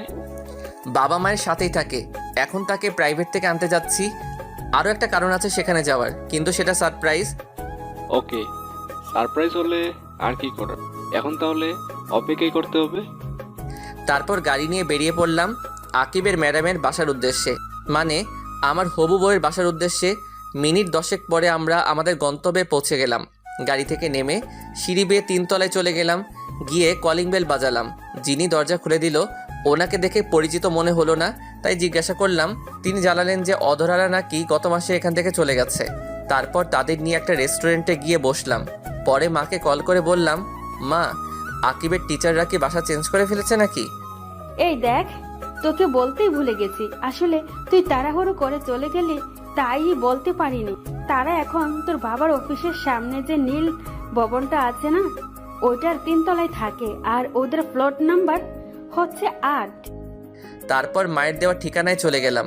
গিয়ে কলিং বেল বাজাইলাম। অধরার মামি এসে দরজা খুলে দিল। আমি ওনাকে সালাম দিলাম। সালামের জবাব নিয়ে তিনি আমাদের ভিতরে বসতে বললেন। আমরাও ভিতরে গিয়ে বসলাম, কিন্তু আর কাউকে তো দেখতে পাচ্ছি না। তখন আন্টিকে জিজ্ঞাসা করলাম, আচ্ছা আন্টি, আকিবের কি পড়া শেষ হয়ে গেছে নাকি? তার পড়া তো কখনই শেষ হয়ে গেছে, তুমি আসবে বলে তাকে বসিয়ে রাখা হয়েছে। মনে হয় ওর ম্যাডামের সাথে গল্প করতেছে। তা বাবা, তোমার আসতে লেট হলো যে? আসলে আন্টি আমি আজকেই ফিরেছি তো, আর আমি জানতাম না যে আপনারা বাসা চেঞ্জ করেছেন। আমি আপনাদের আগের বাসায় গিয়ে জানতে পারি যে আপনারা বাসা চেঞ্জ করেছেন। পরে মায়ের কাছ থেকে ঠিকানা নিয়ে এখানে আসলাম, তাই লেট হয়ে গেছে। ও কথা বলতে বলতে তো এগুলোই দেওয়া হলো না। আন্টি এগুলো নিন। এগুলোতে কি আছে? আজকে আমি এসেছি তো, তাই সকলের জন্য কিছু উপহার এনেছি। আসলে গতকাল একেবারে বেতন পেয়েছিলাম তো। এসবের কি কোনো দরকার ছিল নাকি? থাক না আন্টি, আমারও তো ইচ্ছে হতেই পারে। আচ্ছা আন্টি, আমি গিয়ে দেখি আকিব কি করতেছে। আচ্ছা যাও, আমি ওনাদের নাস্তা এনে দিচ্ছি। না আন্টি, এসবের কোনো দরকার নেই। তা বললে তো হবে না। প্রথমত তোমরা প্রথমবার আমাদের বাসায় এসেছো, দ্বিতীয়ত তোমরা ওর ফ্রেন্ড, তাই কোনো না শুনিব না বলেই আন্টি তাদের জন্য নাস্তা আনিতে চলে গেল। আমিও অধরার রুমের দিকে চলে গেলাম। দরজার কাছে পৌঁছাতেই শুনতে পেলাম আমাকে কি দিয়ে যেন কথা হচ্ছে ম্যাডাম আর ছাত্রের মধ্যে। রীতিমতো ঝগড়া লাগার উপক্রম। আমি তাদের এই তর্ক বিতর্ক দেখে হাসতে লাগলাম। পরে ভিতরে প্রবেশ করলাম। আমাকে দেখে দুজনেই অবাক। আমাকে দেখেই আকিব এসে জড়িয়ে ধরে বলল, ভাইয়া তুমি কখন এলে? এই তো মিনিট 10 হলো। তা তোর পড়া কি শেষ হয়েছে নাকি? হ্যাঁ, কিন্তু কেন? পড়া শেষ হলে বাহিরে যা, গিয়ে দেখ আমার ফ্রেন্ডরা বসে আছে, তাদের সাথে গিয়ে কথা বল। আমার কিছু কথা আছে তোর ম্যাডামের সাথে। আচ্ছা ভাইয়া বলে আকিব ব্যাগ নিয়ে বাইরে চলে গেল। এখন কেমন আছেন? শুনলাম আপনি নাকি অসুস্থ ছিলেন। আলহামদুলিল্লাহ ভালো আছি। তা আপনি দেশে কবে এলেন? এই তো আজকে দুপুরে আসলাম, এসেই এখানে এলাম। আচ্ছা চোখটা বন্ধ করুন তো, আপনার জন্য একটা উপহার আছে। চোখ বন্ধ করলে দেখবো কিভাবে? আরে বন্ধ করুনই না। তারপর অধরা চোখ বন্ধ করলে আমি তাকে তার জন্য আনা চেনটা তাকে পরিয়ে দিলাম। সাথে সাথেই ঠাস, অধরা আমাকে চড় মারলো। কিন্তু কেন মারলো? আপনার সাহস কি করে হয় আমাকে চেন পরানোর? আপনি কি জানেন না প্রাপ্তবয়স্ক ছেলে কোনো প্রাপ্তবয়স্ক মেয়ের শরীর ছোঁয়ার কোনো অধিকার নেই বিয়ের আগে? চেনটাই তো পরিয়ে দিলাম, এতে এত রিয়েক্ট করার কি আছে? এটা আমেরিকা নয় যে যা ইচ্ছা তাই করা যাবে। এখানে একটা মেয়ে একটা ছেলের হাত ধরে হাঁটলেও মেয়েটাকে দোষী করা হয়, আর সেখানে আপনি। আচ্ছা সরি। ততক্ষণে আবির, অরিন ও অধরার মামি এসে জিজ্ঞাসা করতে লাগলো, কিরে কি হয়েছে, এভাবে চেঁচাচ্ছিস কেন? আসলে আমি বলার আগেই অধরা বলল, কিছু হয়নি, আর আপনি এখন আসতে পারেন। তারপর সেখান থেকে চলে আসি। বের হয়ে আকিবকে বলি বাবাকে কল করে বলতে ড্রাইভারকে পাঠিয়ে দিতে ওদের নেওয়ার জন্য। বলে আমি গাড়ি নিয়ে সেখান থেকে সোজা নদীর পাড়ে চলে আসি। এদিকে আকিব বাবাকে কল করে গাড়ি পাঠাতে বললে বাবা বলেন, গাড়ি পাঠাবো কেন? ফাহিমনা তোকে আনতে গেছে। বাবা ভাইয়া এসেছিল, তোমায় বাসায় এসে বলবো এখন তাড়াতাড়ি গাড়ি পাঠাও। আর সাথে ভাইয়ার বন্ধু ওনার বউ দাঁড়িয়ে আছে। আচ্ছা আমি গাড়ি পাঠিয়ে দিচ্ছি। আর তোর ভাই কোথায় যাচ্ছে, কিছু কি বলে গেছে নাকি? না, কিছুই বলে যায়নি। আচ্ছা বলে কল কেটে দিলেন, তারপর ড্রাইভারকে বলে দেন আকিবকে নিয়ে আসতে। এদিকে আমি নদীর পাড়ে এসে একটা বেঞ্চিতে বসে পড়ালাম। খুব খারাপ লাগছিল। কি এমন করেছিলাম যার জন্য আমাকে এইভাবে আমার বন্ধু ও তার বউয়ের সামনে এভাবে অপমান করলো। কিছুক্ষণ পর মনে হলো পিছনে এসে একটা গাড়ি দাঁড়ালো, তাই পিছনে তাকালাম। দেখলাম বাবা গাড়ি থেকে নামলেন, নেমে আমার দিকে এগিয়ে এলেন, এসে আমার পাশে বসলেন। বসে, তোর মন খারাপ কেন জানতে পারি কি? কিছু হয়নি বাবা। আমার ছেলেটা আজ এত বড় হয়ে গেছে, এখন নিজের দুঃখ নিজের মধ্যে চেপে রাখতে জানে, আর আমাকেও এখন সেটা বলতে চায় না। বাবা তেমন কিছুই না। যদি কিছু নাই হতো তাহলে এই রাতের বেলা এই নদীর পাড়ে এসেছিস আর কি লুকানোর চেষ্টা করছিস? আমি সবটাই জানি। বাসায় এসে আকিব আমাকে সব বলেছে। ও আচ্ছা। চল বাসায় যাবি, আর এই বিষয় নিয়ে পরে আলোচনা করা যাবে। তারপর বাবা ড্রাইভারকে বলল গাড়ি নিয়ে চলে যেতে। পরে আমি আর বাবা আমার গাড়িতে করে চলে এলাম। বাসায় এসে ফ্রেশ হয়ে নিলাম, তারপর ডিনার করে গিয়ে ঘুমিয়ে গেলাম। কারোর সাথে তেমন কোনো কথা বলিনি। পরের দিন ঘুম থেকে উঠে ফ্রেশ হয়ে নাস্তার টেবিলে চলে গেলাম। সাথে আবির ও অরিনও আছে। সবাই মিলে নাস্তা করছিলাম।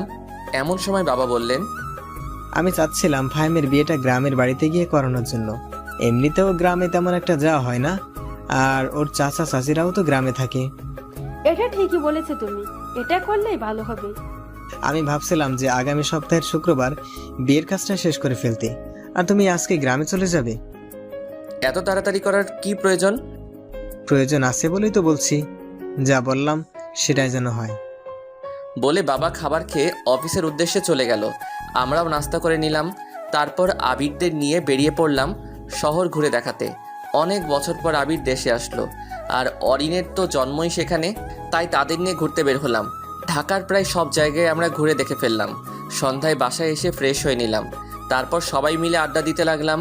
অরিন আবার তেমন বাংলা বলতে পারে না, কারণ জন্মের পর থেকেই সেখানে থেকেছে তো, তাই ইংলিশটাই ভালো পারে। আর ওদেরকে আমি 1 মাস এখানে থাকতে বলেছি, আর এই কয়দিনে ওকে বাংলা শেখানোর দায়িত্ব মাকে দিয়েছি। আমি মাকে বললাম, মা বলছিলাম কি, আজকে তো বুধবার, তাই যদি শনিবার গ্রামে যাই তাহলে কেমন হবে? তোর বাবা যখন বলেছে নিশ্চয়ই কিছু ভেবেই বলেছে, তাই তুই কালকেই চলে যা, আর সাথে আবির আর অরিনকেও নিয়ে যা। আচ্ছা ঠিক আছে। কতদিন পর দেশে এলাম, একটু শান্তিতে বাসায় থাকবো, সেটাও হচ্ছে না। ফিসফিস করে কি বলতেছিস? কই কিছু বলিনি তো। কিছুক্ষণ পর বাবাও এসে গেলেন। পরে সবাই একসাথে ডিনার করে নিলাম। ডিনার করার পর আমি রুমে গিয়ে গিফটগুলো নিয়ে আসলাম। পরে সবাইকে নিজেদের গিফটগুলো বুঝিয়ে দিলাম। সব থেকে বেশি গিফট আকিবের জন্য এনেছিলাম, আর অধরার জন্য আনা গিফটগুলো আমার লকারে রেখে দিলাম। গিফটগুলো বুঝিয়ে দেওয়ার পর ঘুমাতে চলে এলাম। কিছুক্ষণ পর আকিব আমার রুমে এসে বলল সে নাকি আমার সাথে ঘুমাবে। আমি আর মানা করতে পারলাম না। শুয়ে পড়ার পর আকিব অধরার কথা বলা শুরু করলো। এদিকে আমি ঘুমিয়ে পানি। আজকে অনেক ধকল গেল, তো সকালে তাই শুয়ে পড়ার পরই চোখটা লেগে যায়, আর আমি চলে গেলাম ঘুমের অতল দেশে। আকিব আমার কোনো সাড়া না পেয়ে সেও কিছুক্ষণ ঘুমিয়ে গেল। সকালে ঘুম থেকে উঠে দেখি আকিব আমাকে কোলবালিশের মতো জড়িয়ে ধরে ঘুমিয়ে আছে। তাকে আমার থেকে ছাড়িয়ে আমি ফ্রেশ হতে যাই। ফ্রেশ হয়ে এসে আকিবকে ডেকে তুলে দিলাম, কারণ আজকে আকিবের স্কুল আছে, তাই ওকে ডেকে তুলে ফ্রেশ হতে পাঠিয়ে দিলাম। আকিব ফ্রেশ হয়ে এলে আমরা নিচে যাই নাস্তার টেবিলে। গিয়ে দেখি সবাই আমাদের 2 ভাইয়ের আগেই উঠে গেছে আর নাস্তার টেবিলে বসে আছে। কিছুক্ষণ পর মা এসে নাস্তা দিয়ে গেল। আমরা নাস্তা করতে শুরু করলাম। তখন বাবা জানতে চাইলো যে কবে আমি গ্রামের বাড়ি যাব। আমাদের সেখানে যাওয়ার কথা শুনেই আকিবও বায়না ধরলো যে আমাদের সাথে যাবে, কিন্তু বাবা দিতে রাজি না। এক পর্যায়ে আকিব কান্না শুরু করে দিল, তাও বাবা তাকে যেতে দিতে রাজি না, কারণ আকিবের স্কুল খোলা প্লাস প্রাইভেট, এইসবের বাহানা দিচ্ছে বাবা। তখন আকিব বলে, প্রাইভেট নিয়ে তো কোনো সমস্যা হয় না, অধর আব্বুকে সাথে নিয়ে গেলেই তো হয়। প্রাইভেট ঠিক আছে, কিন্তু স্কুল যে বন্ধ হবে তার কি হবে? তখন আকিব আমাকে ইশারায় বলে বাবাকে রাজি করাতে। তখন আমি বললাম, বাবা থাক না, কিছুদিন স্কুল বন্ধ হলে কিছু হবে না। কিন্তু বাপ, সামনে তোর জেসি পরীক্ষা। ওইটা কোনো ম্যাটার না, এই কয়দিন বন্ধ করলে কিছু হবে না, আর প্রাইভেট তো পড়বেই। কিন্তু দেখো বাবা, আর কোনো কিন্তু না, তাহলে কিন্তু আমিও গ্রামের বাড়ি যাব না। এমনিতে অনেক ক্লান্ত, কালকে মাত্র আসলাম, আর তুমি আজকে আবার গ্রামে যেতে বলতেছো। আচ্ছা, যা ভালো হয় তাই কর। এই তো আমার ভালো বাবা, তাহলে আজকে বিকেলেই গ্রামে যাব। আকিব স্কুল থেকে আসলে তখনই আন্টি, আমি কি আসতে পারি? কথাটা শুনে সবাই দরজার দিকে তাকালাম। তাকিয়ে দেখি অধরা এসেছে। তাকে দেখে মা এগিয়ে গেল, গিয়ে জিজ্ঞাসা করলো, কি রে মা, কেমন আছিস? আমাদের তো মনে হয় ভুলেই গেছিস। না আন্টি, তোমাদের ভুলি কি করে? এই আন্টি কি রে? মা বলবি? আজ বাদে কাল আমার ঘরের বউ হয়ে আসবি, এখনো আন্টি বলে ডাকিস? আর এতদিন তোর কোনো দেখা নেই যে। তা মা, এখন শরীর কেমন আছে? জি, এখন আগের থেকে ভালো আছি। তা আকিব কি স্কুলে যাবে না নাকি? হ্যাঁ যাবে তো। আকিব যা, গিয়ে রেডি হয়ে নে তাড়াতাড়ি। আর তুই আয়, এসে নাস্তা করে নে। না আন্টি, মানে মা, এখন কিছু খাবো না। তা বললে তো হবে না, এখন তো না খেয়ে দিব না। আয় আকিব, রেডি হয়ে আস্তে আস্তে খেয়ে নে। তারপর অধরা এসে খাবার টেবিলে বসে পড়ল। সবার সাথে কুশল বিনিময় করে নিল, প্লাস আবির আর অরিনের সাথে পরিচিত হয়ে নিল। ততক্ষণে আমি আমার রুমে এসে রেডি হয়ে নিলাম। নিচে গিয়ে বললাম, আকিবকে বইল স্কুল থেকে এসে রেডি হয়ে থাকতে, আমরা সন্ধ্যায় রওনা দিব। আবির চল একটু বের হব। আচ্ছা, আর শোন, তোদের সাথে অধরাও যাবে। ও না থাকলে আকিব পড়বে কিভাবে? তুমিও বাবার মতো শুরু করে দিয়েছো। সেখানে আমিরা ঘুরতে যাচ্ছি, সেখানে গিয়ে কে পড়ালেখা করবে? ও যেখানে আমরা ঘুরবো, আর ওনার আমাদের সাথে যেতে হবে কেন? আমি কিচ্ছু জানি না, তোর বাবা বলে গিয়েছে। দূর, ভাল লাগে না। ওই আবির দাঁড়িয়ে আছিস কেন? চল। তারপর আমি আর আবির বেরিয়ে পড়লাম। আসলে এখানে অরিনের পরার মতো কোনো সালোয়ার বা শাড়ি নেই, তাই আবিরকে নিয়ে গেলাম। প্রথমে ব্যাংকে গেলাম টাকাগুলো ভাঙিয়ে নিতে, পরে আবিরকে নিয়ে মলে গিয়ে কিছু কেনাকাটা করে নিলাম, আর চাচাতো ভাই বোনদের জন্য কিছু উপহার কিনে নিলাম, আর ছোটগুলোর জন্য খেলনা আর কিছু চকোলেট কিনলাম। ফুফাতো ভাই বোনের জন্যও সেম জিনিসই কিনলাম। তারপর দুপুরে আমরা দুইজনই লাঞ্চ করে নিলাম বাইরে। বাসায় আসতে আসতে বিকেল হয়ে গেল। আসলে রাস্তায় যে পরিমাণ জ্যাম তা বলে বোঝানো যাবে না। যেখানে যেতে 30 মিনিট সময় লাগার কথা, সেখানে যেতে সময় লাগে 1.5 ঘন্টা। বাসায় এসে ফ্রেশ হয়ে একটু রেস্ট নিয়ে নিলাম। কখন যে চোখ লেগে গেছে বুঝতেই পারিনি। হঠাৎ মনে হলো কেউ যেন আমাকে ডাকছে, তাই চোখ খুলে তাকালাম। তাকিয়ে দেখি অধরা আমাকে ডাকছে। তখন আমি বললাম, কি হলো? আপনি আমার রুমে কেন? কেউ দেখলে কি বলবে? আর আমাকে ডাকছেনই বা কেন? তখন অধরা বলল, আসলে মা বলেছে আপনাকে ডাকতে, প্রায় সন্ধ্যা হয়ে গেছে তো, আর আপনি তো বলেছিলেন যে সন্ধ্যায় রওনা দিবেন। আমি বললাম, আচ্ছা ঠিক আছে, আপনি যান এখন, না হলে লোকে আপনাকে খারাপ মনে করবে। তারপর অধরা আর কিছু না বলে চলে গেল। আমি আকিবকে ডাক দিলাম। কিছুক্ষণ পর আকিব চলে এলো। আমি তাকে বললাম যে সবাইকে বলতে রেডি হয়ে নিতে আর আমার লাগেজটা গুছিয়ে দিতে। আকিব বলল, আমার লাগেজ নাকি গুছানো? আকিবকে জিজ্ঞাসা করে জানতে পারলাম অধরা নাকি আমার লাগেজ গুছিয়ে দিয়েছে। আমি আর কিছু বললাম না এই বিষয়ে। পরে আকিবকে বললাম লাগেজটা নিয়ে গাড়িতে রেখে দিয়ে রেডি হয়ে নিতে। বলার সাথে সাথেই আকিব লাগেজ নিয়ে চলে গেল। আমিও চলে গেলাম ফ্রেশ হয়ে নিতে। ফ্রেশ হয়ে রেডি হচ্ছিলাম, এমন সময় অধরা আমার রুমে আসলো। আমি তখন রেডি হচ্ছিলাম তাই খেয়াল করিনি। রুমে ঢুকেই দিল জোরে একটা চিৎকার দিল। আমিও তার চিৎকার শুনে পিছনে তাকালাম। বুঝলাম না কি জন্য চিৎকার করলো। তার চিৎকার শুনে সবাই চলে এসে ওকে জিজ্ঞাসা করা শুরু করলো যে কি জন্য এমন চিৎকার দিল। তখন অধরা বলল, আসলে আমি ওনাকে ডাকার জন্য ওনার রুমে এসেছিলাম। এসে দেখি উনি শুধু একটা 3/4 প্যান্ট পরেছিলেন, কোনো শার্ট পরেছিলেন না, তাই আমি চিৎকার দিয়ে ফেলেছি। ধুর পাগলি, এতে চিৎকার করার কি আছে? কিছুদিন পর তো তুই ওর বউ হবি। আর ওই এমনই এত বড় হয়ে গেছে, এখনো 3/4 পরে থাকে বাসায়। আচ্ছা তুই যা, গিয়ে নিচে বস। অধরা নিচে চলে গেল, সাথে বাকিরাও চলে গেল, শুধু মা ছাড়া। সবাই যাওয়ার পর মা বলল, তোর কি কোনো কাণ্ডজ্ঞান নেই নাকি? আমি আবার কি করলাম? আমি তো রেডি হচ্ছিলাম। ওনাকে কে বললো এখানে আসতে? আমি তো বলেছিলামই রেডি হয়ে নিতেছি। তুই কি 3/4 আর টি শার্ট পরে যাবি নাকি? হ্যাঁ, কেন? কোন দিক দিয়ে এটা খারাপ? আচ্ছা, এখন বেশি কথা না বলে রওনা দিতে হবে, না হলে পরে অনেক রাত হয়ে যাবে। তারপর রেডি হয়ে বের হলাম। গাড়িতে যাওয়ার সময় আমি ড্রাইভ করেছিলাম আর আমার পাশের সিটে আবির বসেছিল। দীর্ঘ 2 ঘন্টা জার্নির পর গ্রামে পৌঁছালাম। পৌঁছে গাড়ির হর্ন বাজানোর শব্দ শুনে সবাই বেরিয়ে গেল। তারপর সবাইকে নিয়ে ভিতরে গেল। আমি গিয়ে গাড়ি পার্ক করলাম। পরে ভিতরে গেলাম, গিয়ে সোফায় বসলাম। 10 মিনিট হয়ে গেল, কেউ এলো না আর জিজ্ঞাসাও করলো না কেমন আছি। সবাই অধরাকে নিয়েই ব্যস্ত। তখনই চিৎকার করে বড় চাচাকে ডাক দিলাম, চাচা, ও চাচা। আমার ডাক শুনে তাড়াতাড়ি করে চাচা এসে জিজ্ঞাসা করলেন, কি রে, কি হয়েছে? এভাবে চেঁচাচ্ছিস কেন? আমাকে মনে হয় ভুলেই গেছেন। এতদিন পর এলাম, কেউ একবারও জিজ্ঞাসা করলো না কেমন আছি বা এত দূর আসতে কোনো সমস্যা হয়েছে কিনা। 15 মিনিট হয়ে গেল এখানে বসে আছি, কেউ এসে পানি পর্যন্ত দিল না। আমি আর এখানে থাকবো না, এখনই আমি চলে যাব। আরে রাখ তো ওদের কথা, ওরা একটু এমনই। আসলেই তো তুই অনেক বছর পর এসেছিস, এটা তারা ঠিক করেনি। তুই বস, আমি কাউকে পাঠিয়ে দিচ্ছি। কাউকে পাঠাবা মানে? তার মানে আসলে সবাই আমাকে ভুলে গেছে। ধুর, আমি এখানে থাকবোই না বলেই বাইরে চলে এলাম। চলে তো এলাম, কিন্তু এখন যাব কোথায়? ধুর, আসলেই আমি অল্পতেই রেগে যাই। তখনই ছোট ফুপির কথা মনে পড়ে গেল, তাই গাড়ি নিয়ে রওনা দিলাম ফুপির বাসার উদ্দেশ্যে। 30 মিনিট পর পৌঁছে গেলাম ফুপির বাসায়। আমাকে দেখে ফুপি অবাক হয়ে গেল, বলল, কি রে তুই এত রাতে, তাও আবার কিছু না জানিয়ে? কেন আসতে পারি না নাকি? না করার হলে করে দাও, আমি এখনই চলে যাচ্ছি। আয় ভিতরে আয়। তা কেমন আছিস? ভালো আছি, আপনি কেমন আছেন? আমিও ভালো আছি। তা তোকে দেখে মনে হচ্ছে খুব রেগে আছিস। কি হয়েছে রে? আর বলিও না, আজ তোমার বাপের বাড়ি গেছিলাম, গিয়ে দেখলাম সেখানে আমার কোনো সম্মান নাই, তাই রাগারাগি করে এখানে এসে পড়ছি। রে ও, এই কথা। যা গিয়ে ফ্রেশ হয়ে নে, খেয়ে নিব।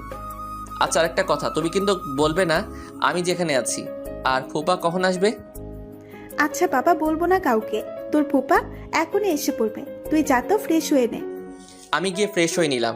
ফ্রেশ হয়ে এসে দেখি ফুপাও এসে গেছে। তারপর ফুপার সাথে কৌশল বিনিময় করে নিলাম। পরে সবার সাথে ডিনার করে নিলাম। খাওয়া শেষে ফুপিকে জিজ্ঞাসা করলাম আমার বোনগুলো কই। ফুপি বললেন তারা নাকি অনেক আগেই ঘুমিয়ে পড়েছে পাশের রুমে। আমাকেও বললো ওদের সাথে গিয়ে ঘুমিয়ে পড়তে। আমিও গিয়ে ঘুমিয়ে পড়লাম। সকালে ফোনের চিল্লিতে ঘুমটা ভেঙে গেল। ঘুম ঘুম চোখে ফোনের স্ক্রিনে তাকিয়ে দেখি বড় চাচা কল দিয়েছে। আমিও কল ধরিনি। কিছুক্ষণ পর কল কেটে গেল। কেটে যাওয়ার পর ফোনটা সাইলেন্ট করে আবার ঘুমিয়ে গেলাম। কতক্ষণ করে কারো ডাকে ঘুম ভেঙে গেল। তাকিয়ে দেখি মুন্না আমাকে ডাকতেছে। ঘুম থেকে উঠে ফ্রেশ হয়ে নিলাম। পরে ফুপি ডাক দিলেন ব্রেকফাস্ট করার জন্য। আমিও গিয়ে ব্রেকফাস্ট করে নিলাম। পরে ফোনটা হাতে নিয়ে দেখি 100+ মিসড কল। চেক করে দেখলাম বাবা, চাচা, চাচি, মা, আপু সবাই কল করেছে। আর একটা নাম্বার দেখে খুবই অবাক হলাম, কারণ আমি আমেরিকা যাওয়ার পর যে মেয়েটা কল দিয়েছিল আজকেও সেই কল দিয়েছে, এমনকি রাতেও কল দিয়েছে। তখন ফুপিকে ডাক দিলাম। ফুপি এসে জিজ্ঞাসা করলো কি হয়েছে। আমি বললাম আচ্ছা দেখো তো এই নাম্বারটা চিনো কিনা। ফুপি বললে এটা নাকি অধরার নাম্বার। তাই তো বলি সেদিন কল না ধরায় কান্নাই বা করবে কেন একজন অপরিচিত মেয়ে। আর সেদিন রাগ করে আর পরে কল দেয়নি, তা আজকে কি জন্য আবার কল দিল? মনে হয় কালকে রাগ করে চলে এসেছি তো, আর রাতেও পরে ফিরিনি, তাই মনে হলো কল দিয়েছি। এইসব ভাবতে ভাবতে মা কল দিল। রিসিভ করলাম আর মা বলা শুরু করলো, কি বললো আপনাদের বলুন না, পরে আপনারাও জেনে যাবেন। এটা শুধু আমার আর আমার মায়ের মধ্যকার কথা। আমি কোথায় আছি তা বলুম না, আর যদি যেতেই হয় বিয়ের 2 দিন আগে যাবো, এর আগে বললেও যাবো না। ভালোই ভালোই বলছি, আয় তাড়াতাড়ি। তোর চাচা সকালে যখন বলেছে যে তুই নাকি রাতে রাগ করে বের হয়েছিলি আর ফিরিসনি, সকালেও নাকি কল ধরিসনি, তখনই আমি বাবা ছুটে চলে আসি। কবি বলেছেন যেখানে তোমার সম্মান নেই সেখানে তুমি যেও না, তাই আজকে আমি ফিরছি না। তোমরা থাকো ওই মেয়েকে নিয়েই, আমাকে নিয়ে না ভাবলেও হবে। দেখ, মেজাজটা খারাপ বানিস না। এমনিতে মেয়েটা কাল রাত থেকে কান্না করেই যাচ্ছে, আর তোর চাচা চাচিদের বকা দিচ্ছে কেন তাকে নিয়ে তারা এত মাতামাতি করলো, যার ফলে তুই রাগ করে চলে গেলি। তা বলেও লাভ হবে না। আর উনি এখন কান্না করতেছেন কেন? সেদিন থাপ্পড় মারার সময় মনে ছিল না? আবার আমার ফ্রেন্ড আর তার বউয়ের সামনে অপমান করার সময় মনে ছিল না? এইসব আবার কবে হলো? আর যা হয়েছে ভুলে যা। বাবা ফিরে আয় তুই। বলেছি না আমি গেলেও কিছুদিন পর যাবো, আর তুমি আমার মা হয়ে আমার বিরুদ্ধে কথা বলতেছো? ঠিক আছে, আমি ফিরবো আজকেই। এবার খুশি তো? বলে কল কেটে দিলাম। ফুপি, এই ফুপি। খুবই তাড়াতাড়ি করে এলো, এসে জিজ্ঞাসা করলো, কি হয়েছে? এভাবে কান্না করতেছিস কেন? আমাকে কেউ ভালোবাসে না। কেন আবার কি হলো? এখন মাও কল দিয়ে আমাকে বকা দিল। এটা কিন্তু ঠিক হয়নি। আমি ভাবিকে বলবো তোকে যেন আর বকা না দেয়। আর শোন, আমি রান্না করতেছি আজকে তোর সব পছন্দের খাবার। যা গিয়ে গোসল সেরে আয়। কয়টা বাজে যে এখনই গোসল দিব? 12:30 বাজে। যা গোসল করে আয়, কিছুক্ষণ পর তোর ফুপাও চলে আসবে। আজকে এত তাড়াতাড়ি ফুপা চলে আসবে যে?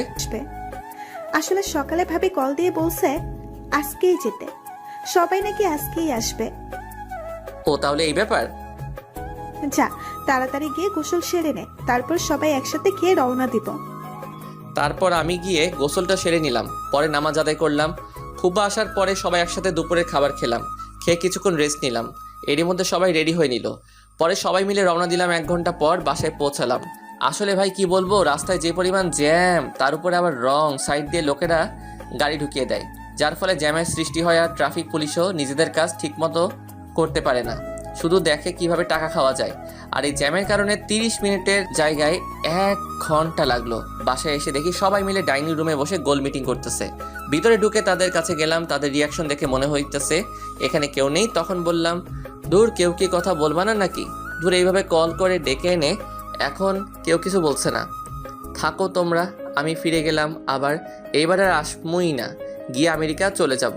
ভাবি, তোরা কি থাকবি নাকি আমার সাথে যাবি? সরি রে, আমরা এখানেই থাকছি, তুই চাইলে যেতে পারিস। তুই বন্ধু নামের কলঙ্ক, থাক তুই, আমি গেলাম বলে চলে আসতে নিলাম। তখনই ঝড়ের গতিতে কে জানি এসে আমাকে জড়িয়ে ধরলো। আমিও ধাক্কা সামলাতে না পেরে মাটিতে পড়ে গেলাম। আর যে জড়িয়ে ধরেছিল সে আমার উপরে পড়েছে। চোখ খুলে তাকিয়ে দেখি যে আমাকে জড়িয়ে ধরেছে সে আর কেউ নয়, অধরা। এদিকে তো লজ্জায় আমার মাথা কাটা যাচ্ছে। সবাই বলে ছেলেদের লজ্জা থাকতে নেই, আপনারাই বলুন তো মিয়া, একটা মেয়ে যদি ছেলেটার পরিবারের সবার সামনে এভাবে জড়িয়ে ধরে তাহলে তো ছেলেটা লজ্জা পাবেই। আমার ক্ষেত্রেও সেটাই হয়েছে। কোনো রকম ওকে ছাড়িয়ে উঠিয়ে দাঁড় করালাম। যেই একটা থাপ্পড় দিতে যাব তখনই চোখ বন্ধ করে নিল। মেয়েটার মুখটা দেখে কেমন যেন বুকের পাশটা নড়াচড়া করে উঠল। তাই আর থাপ্পড় দিলাম না, সরাসরি জিজ্ঞাসা করলাম, কি হলো? শুনলাম কাল রাত থেকে রাখি কিছুই খাননি। অধরা তখন চোখ খুলে তাকিয়ে জবাব দিল, কে বললো আমি খাইনি? আমি তো রাত্রিবেলাও খেয়েছি। তার মানে সবাই আমাকে মিথ্যা কথা বলেছে? তুমি আমার মা হয়ে আমার সাথে এটা করতে পারলা? আরে সত্যি বলেছি, ও কাল থেকে কিছুই খায়নি, শুধু কান্না করেছে। 1 মিনিট তুই দাঁড়িয়ে আছিস কেন? তুই না চলে যাচ্ছিস? তাহলে চলে যা। কে আমার ছেলেটাকে বের করে দিচ্ছে দেখি তো। কথাটা শুনে পিছনে তাকিয়ে দেখি মেজো ফুপি, ফুপা আর ওনার মেয়েরাও এসেছে। আমি একটু কান্না কান্না ভাব নিয়ে ফুপিকে বললাম, দেখো ফুপি, আমি এতদিন পর বাসায় আসলাম আর আমাকে বাসা থেকে বের করে দিচ্ছে। এটা তো ঠিক না। আমার বাবাটা কত বছর পর এসেছে আর তোমরা ওর সাথে এমন করছো কেন? সাদে কি আর করছি, ছেলেটা এখন অনেক বদলে গেছে, কথায় কথায় রাগ করে। আগে কতই ভালো ছিল, এখন কিছু বললেই রাগ করে চলে যায়। ভাবি বুঝেন না কেন? এটা ওদের বংশগত। শুধু তুমি বললে বলে আজকে গেলাম না, না হলে চলেই যেতাম। আর তোমরা কি দরজায় দাঁড়িয়ে থাকবে নাকি ওই মুরগির ডিম? কেমন আছিস? দেখো, ভালো হবে না কিন্তু। আমারও একটা সুন্দর নাম আছে। ভাবি দেখো না ভাই আমাকে কিসব বলছে। তুই আবার ভাবি পাইলি কই? আমি তো তোরে বিয়া করবো, জানোস না তুই? ধুর, মজা বাদ দে তো। যা তোর রুমে যা, আমরাও গিয়ে ফ্রেশ হয়ে নেই। ফুপিরা চলে গেল ফ্রেশ হতে, আমিও আমার রুমে চলে গেলাম। রুমে গিয়ে ফ্রেশ হয়ে নিলাম। ফ্রেশ হয়ে বের হয়ে দেখি আমার গাড়ির চাবিটা টেবিলের উপর নেই।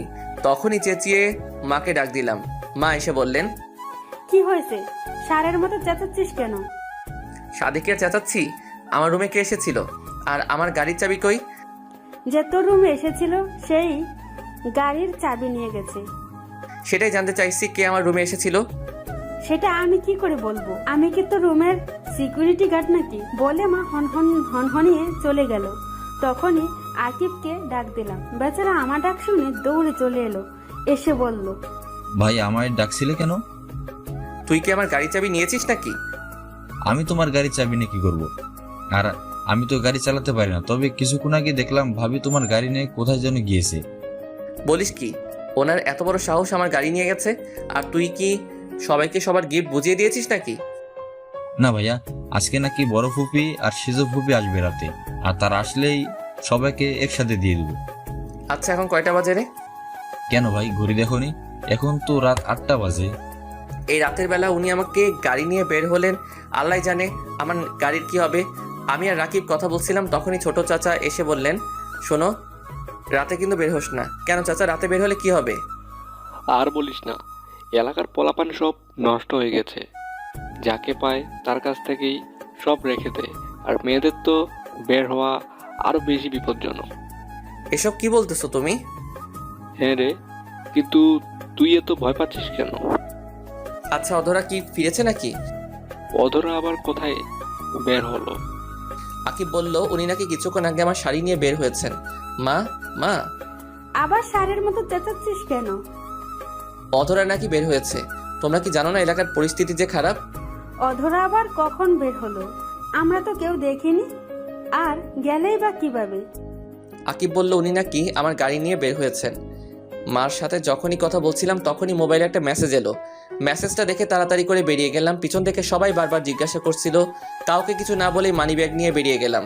বাইরে বের হয়ে ড্রাইভারের কাছ থেকে চাবি নিয়ে থানার উদ্দেশ্যে রওনা দিলাম, সাথে আবিরকেও নিয়ে নিলাম।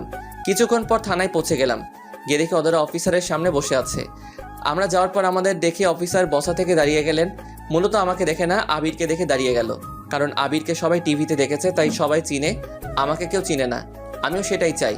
আমি চাই সবাই আমাকে সাধারণ মানুষ হিসেবে চিনুক। তখনই অফিসার আবিরকে দেখে বলল, আসসালামু আলাইকুম স্যার, আপনি এখানে, তাও আবার আমার থানায়? কোনো প্রবলেম হয়েছে নাকি? আর স্যার দাঁড়িয়ে আছেন কেন? বসেন প্লিজ, এই স্যারের জন্য চা নিয়ে আসো। ওয়ালাইকুম আসসালাম। আসলে আপনি আমার বন্ধুর ওয়াইফকে ধরে নিয়ে এসেছেন, তাই আমাকে আসতে হয়েছে। আর এখন চা খাওয়ার জন্য আসিনি, অন্য আরেকদিন আসবো চা খাওয়ার জন্য। এখন যদি ওনাকে ছেড়ে দেন তাহলে ভালো হয়। আসলে স্যার, এটা একটা অ্যাক্সিডেন্ট কেস, আর উনি যার গাড়ি ধাক্কা দিয়েছেন সেই এলাকার এমপির মেয়ে, তাই স্যার ছাড়া যাবে না। আর ওনাকে নিয়ে আসার পরেই উনি আপনার বন্ধুদের পরিবারের কথা বলেছে, তাই তো আপনার বন্ধুকে আমি টেক্সট করে আসতে বলি। কিন্তু যিনি কেস করেছেন তিনি যদি না তুলে নেন তাহলে আমার কিছুই করার নেই। আচ্ছা, ওনাকে আপনি কল দিয়ে আসতে বলুন, আমরা ওনার সাথে কথা বলে অনুরোধ করব কেসটা তুলে নিতে। আবির আর অফিসারের কথা বলছিলেন, তখনই থানার টেলিফোনে একটা কল এলো। জি স্যার, জি স্যার বলে অফিসার কল কেটে দিলেন। তখন অফিসার আমাদের বললেন, স্যার আপনারা ওনাকে নিয়ে যেতে পারেন। তখন আমরা অধরাকে নিয়ে বের হয়ে এলাম। বের হওয়ার পর আবিরকে বললাম একটা গাড়ি নিয়ে যেতে। আবির গাড়ি নিয়ে চলে গেল। তখন অধরা আমাকে বলল, আই এম সরি। শোনার সাথে সাথে একটা চর বসিয়ে দিলাম। মনে হয় বেশি জোরেই গেল চরটা, ঠোঁট কেটে গেছে, সাথে কান্নাও করছে গালে হাত দিয়ে দাঁড়িয়ে। তা দেখে আমি বললাম, চুপ, হ্যাঁ একদম কান্না করবেন না। কার কাছে জিজ্ঞাসা করে রাতের বেলা বের হয়েছেন, তাও চুপিসারে আমার গাড়ির চাবি নিয়ে বের হয়েছেন? আমাকে বলা যেত না নাকি? নাকি আমি মানা করতাম? তবু কান্না করতেছো কেন, কথা বলছো না? তখন আরেকটা ধমক দিয়ে বললাম, কান্না বন্ধ করে গাড়িতে উঠে বসতে। লক্ষ্মী মেয়ের মতো চুপচাপ গিয়ে বসে পড়লো। তখন অধরা বলল যে গাড়ির চাবি নাকি অফিসারের কাছে। তারপর আমি গিয়ে চাবি নিয়ে এসে গাড়ি স্টার্ট করি। পরে বাসার উদ্দেশ্যে রওনা দেই। কিছুক্ষণ পর বাসায় পৌঁছে গেলাম। সারা রাস্তা অধরা আর একটা কথা বলেনি। বাসায় এসে ওনাকে নামিয়ে দিয়ে গাড়ি গ্যারেজ রেখে বাসার ভিতরে প্রবেশ করলাম। ঢুকে দেখি সবাই ডাইনিং রুমে বসে আছে। আমি সিঁড়ি বেয়ে আমার রুমে চলে গেলাম। কেউ কিছু জিজ্ঞাসা করেনি, কারণ রাগের জন্য আমার চেহারা পুরো লাল হয়েছিল। আর বাড়ির সবাই জানে যে আমার রাগ উঠলে আমি কাউকে মানি না, তাই কেউ কিছু জিজ্ঞাসা করেনি। রুমে এসে শাওয়ার নিলাম মাথাটা ঠান্ডা করার জন্য। প্রায় 1 ঘন্টা শাওয়ার নেওয়ার পর বের হলাম। বের হয়ে 3/4 প্যান্ট আর শার্ট পরে নিলাম। পরে নিচে গেলাম ডিনার করার জন্য। পরে ডিনার করে রুমে গিয়ে শুয়ে পড়লাম। ক্লান্ত থাকা শুয়ে শুয়ে পড়ার সাথে সাথেই ঘুমের অতলে তলিয়ে যায়। সকালে বুকের উপর ভারী বস্তুর ওজন অনুভব করি, সাথে শার্টও ভেজা ভেজা লাগছে। ঘড়ি করে ঘুম থেকে উঠে নাই, কারণ যদি কোনো ভূত হয় তাহলে তো আমি শেষ। ঘুম থেকে উঠে দেখি অধরা আমার বুকের উপর ঘুমিয়ে আছে, আর দেখে মনে হচ্ছে কান্না করতে করতে ঘুমিয়ে গেছে। আমি অধরার মাথাটা আমার বুক থেকে নামিয়ে বালিশে রেখে ফ্রেশ হতে চলে গেলাম। ফ্রেশ হয়ে শার্ট বদলে নিলাম। শার্ট দেখে মনে হচ্ছে চোখে যা পানি ছিল সবটাই আমার শার্টের উপর ফেলেছে। তারপর নিচে গেলাম নাস্তা করতে। সবাই আমার দিকে তাকিয়ে শুধু হাসছে, তাই আমি জিজ্ঞাসা করলাম, তোমরা এইভাবে হাসছো কেন? এমনি। তা তুই তো দেখছি বিয়ের আগেই বইয়ের সাথে থাকা শুরু করে দিয়েছিস, আর কত কি যে দেখতে হবে। 1 মিনিট, তোমরা জানলে কেমন করে? আর আমি তো বলিও নি যে অধরা রাতে আমার সাথেই ঘুমিয়েছো। আসলে ভাই হয়েছে কি, কালকে তুই নাকি ভাবিকে অনেক বকাঝকা করেছিস, আবার ভাবির উপর নাকি রেগেও ছিলিস। তাই খালামণিরা মিলে ভাবিকে তোর রুমে পাঠিয়েছিল তোর রাগ ভাঙাতে। কিন্তু সেখানে গিয়ে ভাবিও ঘুমিয়ে গেল, তাই খালামণিও এটা জিজ্ঞাসা করলো। ওহ, এই ব্যাপার? কিন্তু ফুপি তো জানতোই না। কি জানি না। ওই ডিম, তুই ভিতরে যা তো, আর গিয়ে দেখ বড় ফুপি আর সেজো ফুপি এখনো আসছে না কেন। তুই ওর কথা বাদ দে তো, বল কি হয়েছে। এদিকে আসো, কানে মুখে বলছি। তখন ফুপিকে ডব দিয়ে বললাম, কাল রাতে বাসর হয়ে গেছে, এখন আর ওনাকে বিয়ে করে কি করব? ছি ছি, তোর এইসব করতে লজ্জা করলো না, তাও বিয়ের আগে? আমার রুমে পাঠানোর সময় এটা কি মনে ছিল না? আর তেমন কিছু হয়নি। আমি ঘুম থেকে উঠে দেখি উনি আমার বুকের উপর শুয়ে আছে, তাই আমিও তোমাদের একটু বানিয়ে বললাম। কি বললি? কোথায় শুয়েছিল? কি হলো বলিস না কেন? এই রে, কি বলতে কি বলে ফেললাম। কই কি বললাম? মা, ও মা, খাবার দিবে নাকি? শোন, তোর জন্য আমাদের এখানে আগে আসতে হয়েছে, তাই তোদের বিয়ের কোনো শপিং করতে পারি না। তাই এখন খেয়ে তারপর অধরা আর তোর ভাইদের নিয়ে ঢাকায় গিয়ে শপিং করে আয়, সাথে আবিরদেরও নিয়ে যাস। আর আসার সময় অধরার মামা মামিকেও নিয়ে আসবি। আচ্ছা। পরে মা খাবার এনে দিল, আমিও খেয়ে নিলাম। তখনই আকিব এসে জানতে চাইলো যে তার ম্যাডাম কোথায়, মানে অধরা। আমি বলে দিলাম কোথায় আছে। তারপর আকিব চলে গেল। আমি সবাইকে ডেকে বললাম রেডি হয়ে নিতে। তারপর খেয়ে নিলাম। খাওয়া শেষ করে রুমে গেলাম, গিয়ে দেখি অধরা এখনও ঘুমিয়ে আছে। তাই তাকে আর জাগালাম না, আমি গিয়ে রেডি হয়ে নিলাম। নিচে গিয়া মাকে গিয়ে বললাম যে অধরা এখনও ঘুমাচ্ছে, তাই আমরাই যাচ্ছি। আর ও মনে হয় অনেক ক্লান্ত, তাই আর ওকে ডাক দিও না, উঠলে খাবার দিয়ে দিও। আমরা গেলাম। তারপর আমরা বের হয়ে গেলাম। কিছুক্ষণ পরে আমরা বসুন্ধরা শপিং মলে চলে গেলাম। তারপর সবাই যার যার মতো শপিং করতে চলে গেল। আমি আবির আর অরিন একদিকে গেলাম শপিং করার জন্য। কিছুক্ষণ পর অধরার মামা মামিও চলে এলো। তারপর তারা বিয়ের শপিং করতে লাগলো। আমার জন্য একটা নীল পাঞ্জাবি নিলাম বিয়ের দিন পরার জন্য, আর অধরার জন্য একটা লেহেঙ্গা নিলাম নীল রঙের, সাথে ম্যাচিং করে নীল পাথর বসানো চুড়ি আর একটা নেকলেস নিলাম। বাকিগুলো স্বর্ণের নিলাম। তারপর সবাই মিলে রেস্টুরেন্টে গিয়ে দুপুরে খাবার খেয়ে নিলাম। তারপর সবাইকে দিয়ে কিনা জিনিসগুলো গাড়িতে উঠালাম আর তাদের বললাম গাড়িতে বসতে। পরে আমি আর আবির জুয়েলারি শপে এলাম। সেখান থেকে অধরার জন্য একটা ডায়মন্ডের আংটি কিনলাম। বিয়ের দিন রাতে এটা তাকে পরিয়ে দেব। তারপর সেটা আমার পকেটে নিয়ে বিল পে করে চলে এলাম। তারপর বাসার উদ্দেশ্যে রওনা দিলাম। বাসায় পৌঁছাতে পৌঁছাতে সন্ধ্যা হয়ে গেল। বাসায় আসার সময় আবার বাড়ির সব মেয়েদের জন্য ফুচকা নিয়ে এলাম, সাথে করে অধরার মামা মামিকেও নিয়ে পেলাম। তারপর সবাই মিলে ফুচকা খেলো। যে যত তাড়াতাড়ি পারছে তত তাড়াতাড়ি খাচ্ছে। বুঝি না মেয়েরা ফুচকাতে কি এমন মধু পায় যে এভাবে ঝাঁপিয়ে পড়ে ফুচকা দেখলে। তার উপর সবাই মিলে বিয়ের পোশাক দেখতে লাগলো। সব শেষে মা জিজ্ঞাসা করলো যে কিছু বাকি আছে কিনা। আমি বললাম 2 লাখ টাকার শপিং করেছি, এরপরেও যদি বলো কিছু বাকি থাকে তাহলে পুরো শপিং মলটাই নিয়ে আসতে হবে। তারপর সবাই একসাথে রাতের খাবার খেয়ে যে যার মতো করে ঘুমাতে চলে গেল। এইভাবেই কোনো দিক দিয়ে যে 7 দিন কেটে গেল বুঝতেই পারিনি। আজকে আমাদের গায়ে হলুদ, আর গায়ে হলুদ বাড়িতেই হবে দুজনের একসাথে, আর বিয়েটা হবে কমিউনিটি সেন্টারে। দেখতে দেখতে সন্ধ্যা হয়ে গেল। আমাকে গায়ে হলুদ দেওয়ার জন্য রেডি করলো। একটা হলুদ পাঞ্জা আর সাদা পায়জামা পরিয়ে স্টেজে নিয়ে যাওয়া হলো। আমাকে আর অধরাকে পাশাপাশি বসানো হয়েছে। অধরাকে যে পরিমাণে সুন্দর লাগছে তা বলে বোঝানো যাবে না। হলুদ শাড়ির সাথে হালকা মেকআপ, চোখে কালো কাজল। আপনারা দেখলে আপনারাও প্রেমে পড়ে যাবেন, তাই আর বেশি বলবো না, কারণ যদি আপনারা আমার বউয়ের দিকে নজর লাগান। তারপর একে একে সবাই এসে হলুদ লাগিয়ে দিল। হলুদের অনুষ্ঠান শেষ করে ঘরে গিয়ে দিলাম এক ঘুম। সকালে মায়ের ডাকে ঘুম ভাঙে। তারপর ফ্রেশ হয়ে নাস্তা করতে গেল, গিয়ে বিয়ে বাড়ির স্পেশাল খিচুড়ি খেয়ে আবার রুমে চলে এলাম। 12টার সময় মা বললো গোসল করে রেডি হয়ে নিতে, তাই আমিও গিয়ে গোসল করে নিলাম। ওয়াশরুম থেকে বের হয়ে দেখি হারামির দলে সব কয়টা আমার রুমে বসে আছে। সবার সাথে কুশল বিনিময় করে নিলাম। তারপর বন্ধুরা আমাকে রেডি করে দিল। তারপর 1টার দিকে দই চিরা খেয়ে কমিউনিটি সেন্টারের উদ্দেশ্যে রওনা দিলাম। 10 মিনিটের মধ্যে পৌঁছে গেলাম। আমাকে নিয়ে স্টেজে বসানো হলো, সাথে বন্ধুরাও গেল। সাথে সাথে ক্যামেরাম্যান এলো ছবি তুলতে। ভাইরে ভাই, ছবি উঠাতে উঠাতে ক্যামেরাম্যান মনে হয় ক্লান্ত হয় নাই, কিন্তু আমি ক্লান্ত হয়ে গেলাম। কিছুক্ষণ পর কাজী এসে বিয়ের সব কাজ সম্পূর্ণ করে দিলেন। সন্ধ্যার দিকে কেউ বউ নিয়ে বাসায় নিয়ে এলাম। বাসায় এসেও অনেক নিয়ম পালন করে ভিতরে গেলাম। সবাই নতুন বউ নিয়ে ব্যস্ত। আমিও রুমে গিয়ে ফ্রেশ হয়ে নিলাম। তারপর বন্ধুরা আসলো, তাদের সাথে ছাদে চলে গেলাম। 12টার সময় আপু আর মা গিয়ে আমাকে নিয়ে এলো, সাথে সাথে দুলাভাইও ছিল। রুমের সামনে গিয়েও ঝামেলায় পড়লাম। ওদের নাকি 1000 টাকা না দিলে ভিতরে যেতে দিবে না। তখন আবির বলল যে তাদের টাকা দিয়ে দিব। তারপর আবির চাবি নিয়ে দরজা খুলে দিল।